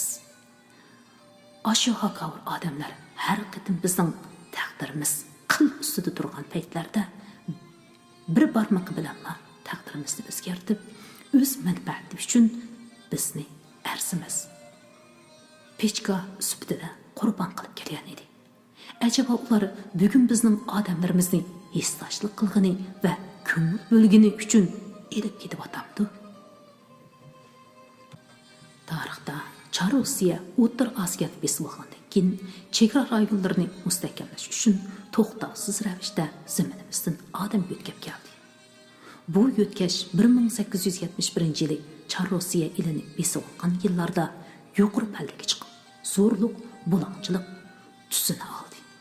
1882-yili elini Manching hukumatiga qaytarib bergandan keyin Char Rossiya Manching shartnomasining zimin qaytarilish, fuqarolari Rossiya tavalligida qilish degan moddasiga asosan 100 minglagan eli xalqi Char Rossiyaga askarlarning zo'rlashi bilan qurolliq tahdid ostida turkumlab Qozog'istonga ko'chirildi.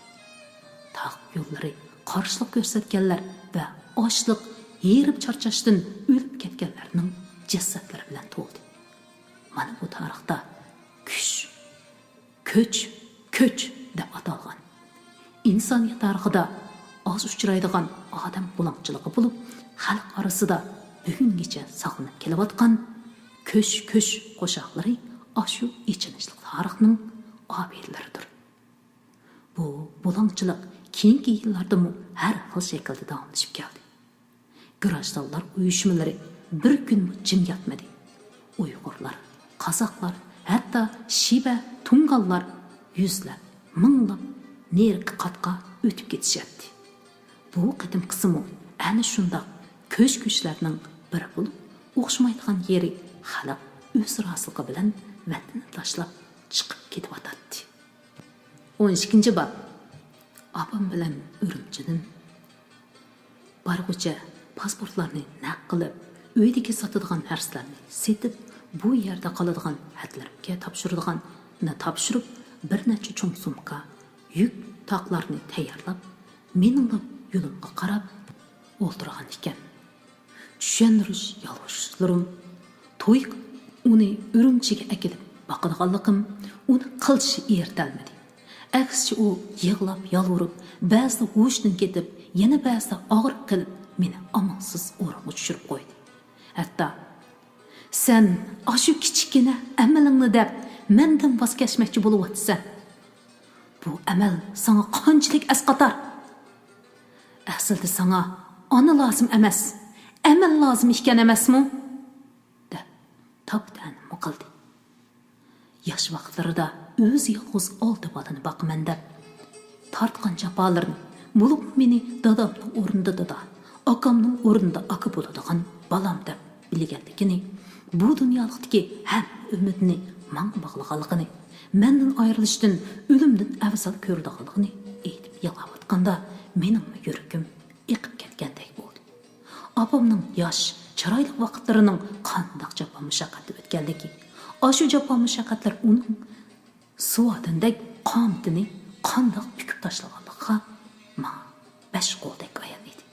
Urumchida ishlab, qilib, balliq majburiyatimni ado qila olmaganligim ko'nglimdagi hasratlik bir tugun bo'lib kelib o'tadi.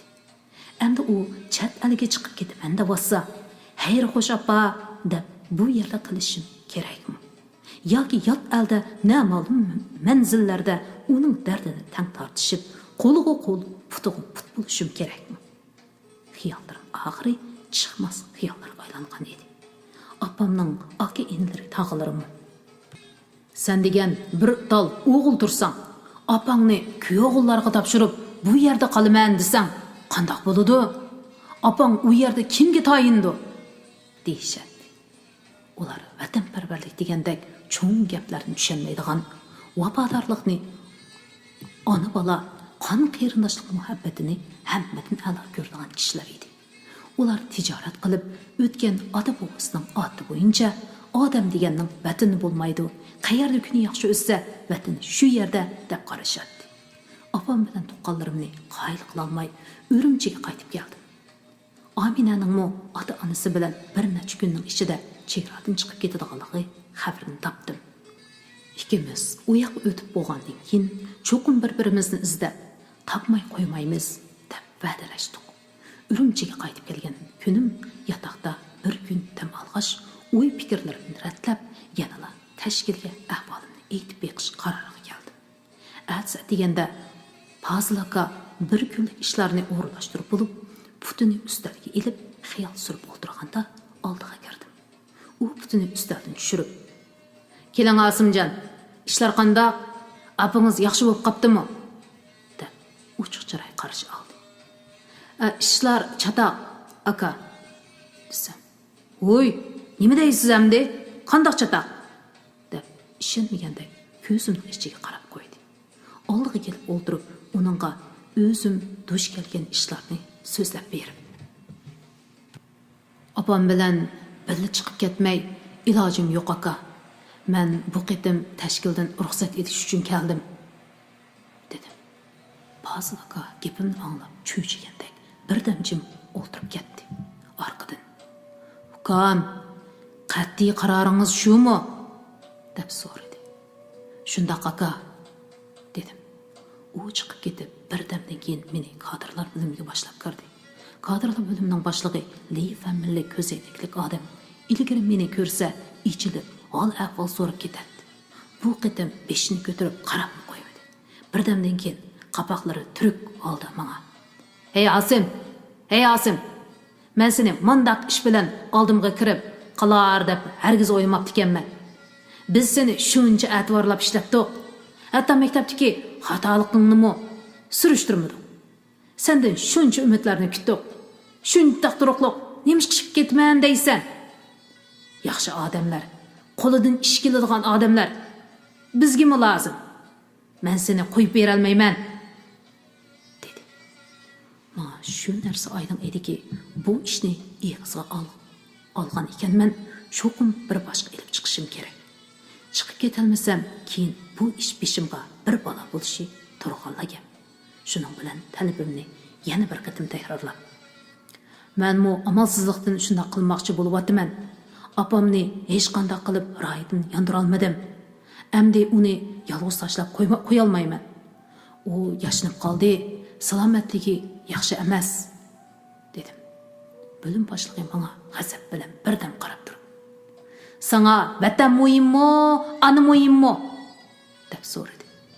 Bu savol javob berish qiyin bir savol edi. Men beshimga kelganini ko'ray edim. Men uchun opammi, vatanmi o'xshash muhim. Opam yashnab qoldi. Men opamni yaxshi o'rlashtirib qo'yib, qaytib kelib, yana vatan uchun xizmat qila olmayman. U yermi, bu yermi o'xshashla sosialistik davlat. Vatanning 650 million farzandi bor. Ammo opamning men birli o'g'li bor, dedim. Leyfamlik yo'llash mushti bilan ustalib birni urdi. Bu xoinlik. Vatanga qilingan xoinlik. Sen bu gaplaringning xarakterini tushunamsan? Men sana deb qo'yay. Menni mushu o'rinda bo'ldi ekanman. Sen hech targa ketolmaysan. Shuning bilan mening taqdirim belgilandi. Opam amalsiz ikki cho'ng adam va kuyovlari bilan bir ko'zi orqasida qilib chiqib ketdi. Uzoq o'tmay chegara taqaldi. Men ko'rgan ashu chegaradan qushmi uchib o'tolmaydigan bo'lib qoldi. Chegara atrofidagi odamlari shalaqlab qolgan noiyalarning chegara rayonlariga ishlab chiqarish qurilish punktlarining 20 necha pulki o'rlashtirildi.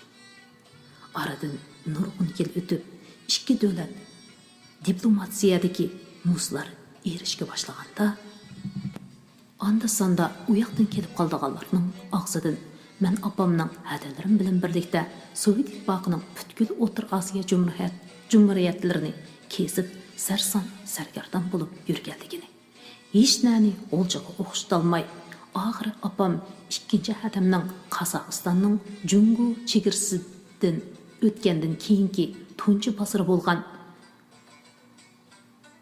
Panfilovda urilishib aram topganligini angladim. Bu xabarni anglab, O'ljaga qaytib, Qo'rg'osdagi chegara eg'izga bordim. Chegara ilgari bir qaqasliq edi. Hozir xali haybat chegara mudofaa punkti singandan boshqa bu yerda 10 necha uyli Xanzu ko'chman va ularning kichik do'konlarini paydo bo'libdi. Qayta kengaytib silingan ko'rikdan cho'ng tipdagi yuk mashinalari u yoqdan bu yoqqa o'tishib turdi ekan. U tarafdan kelgan shofirlar mashinalarini to'xtatib, bu ko'rimsiz kichik do'konlardan aroq tamaka, yip mayka, kolti ishton va kokola degandek narsalarni sotib oladi ekan.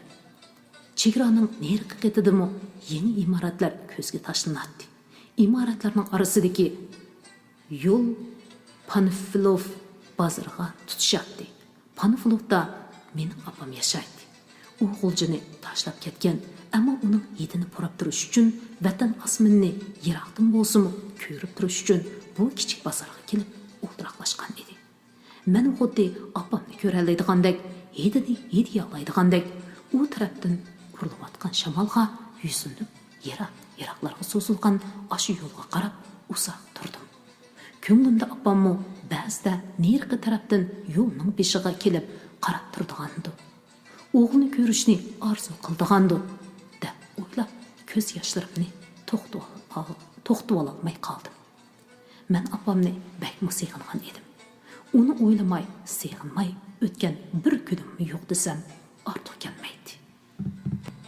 Menga muhabbatning nimaligini to'nitgan haqiqiy yigitlik hissiyotim butkul ishqiy zo'qim bilan so'ygan Aminani men ana ashunda seg'inatdim. Talay kechini uning dardida osmonga qarab yig'lab, yulduzlardan uningga salom yo'llab o'tkazgan edim. U men uchun meni deb chiqib ketgan. Ammo men bu yoqda qoldim. İnsanlar barpo qilayotgan chegara ona bola ikkimizdan emas, bir-birimizni jon tenimiz bilan suyadigan Amina ikkimizni ikki dunyoga ayirib etgan edi. Men ular bilan bir iyoz xayr xo'sh deyisholmadim. Bir parcha xat orqaliqmi didorlasholmadim. Men ularni shundoq tuyuqsiz, shundoq tez yo'qotib qo'ydim. Ancha uzoq bo'lmagan zamonlarda bu yerlarda chegara fasili yo'q edi. Kishilar suv, yayloq, afzallik qo'g'lishib, xohlisi u tarafda yoki bu tarafda erkin yashaydi. Shunga ba'zilarning ota-onasi, bo'g'inlarining qabrisi jilg'ining u tarafida bo'lsa, u tarafdagilarning qon qarindoshlari bu tarafda edi. Ularning chiroy shakli, tili, diniy e'tiqodi o'xshab ketadi. Turmush urf-odatlarimi birdek edi. Qachonki bu chegaralar to'sib ilingandan keyin tirik turib urug' tuqqan qon qarindoshlaridan so'ygan yoridan ayrilib judolik hasrati tortish bu yerdagi kishilarning taqdiriga aylangan edi. Assalomu suyimli qarindoshlarim, bugungi roman o'qishligi mishada oxirlashdi. Davomiga davomli diqqat bergaysizlar. Rahmat.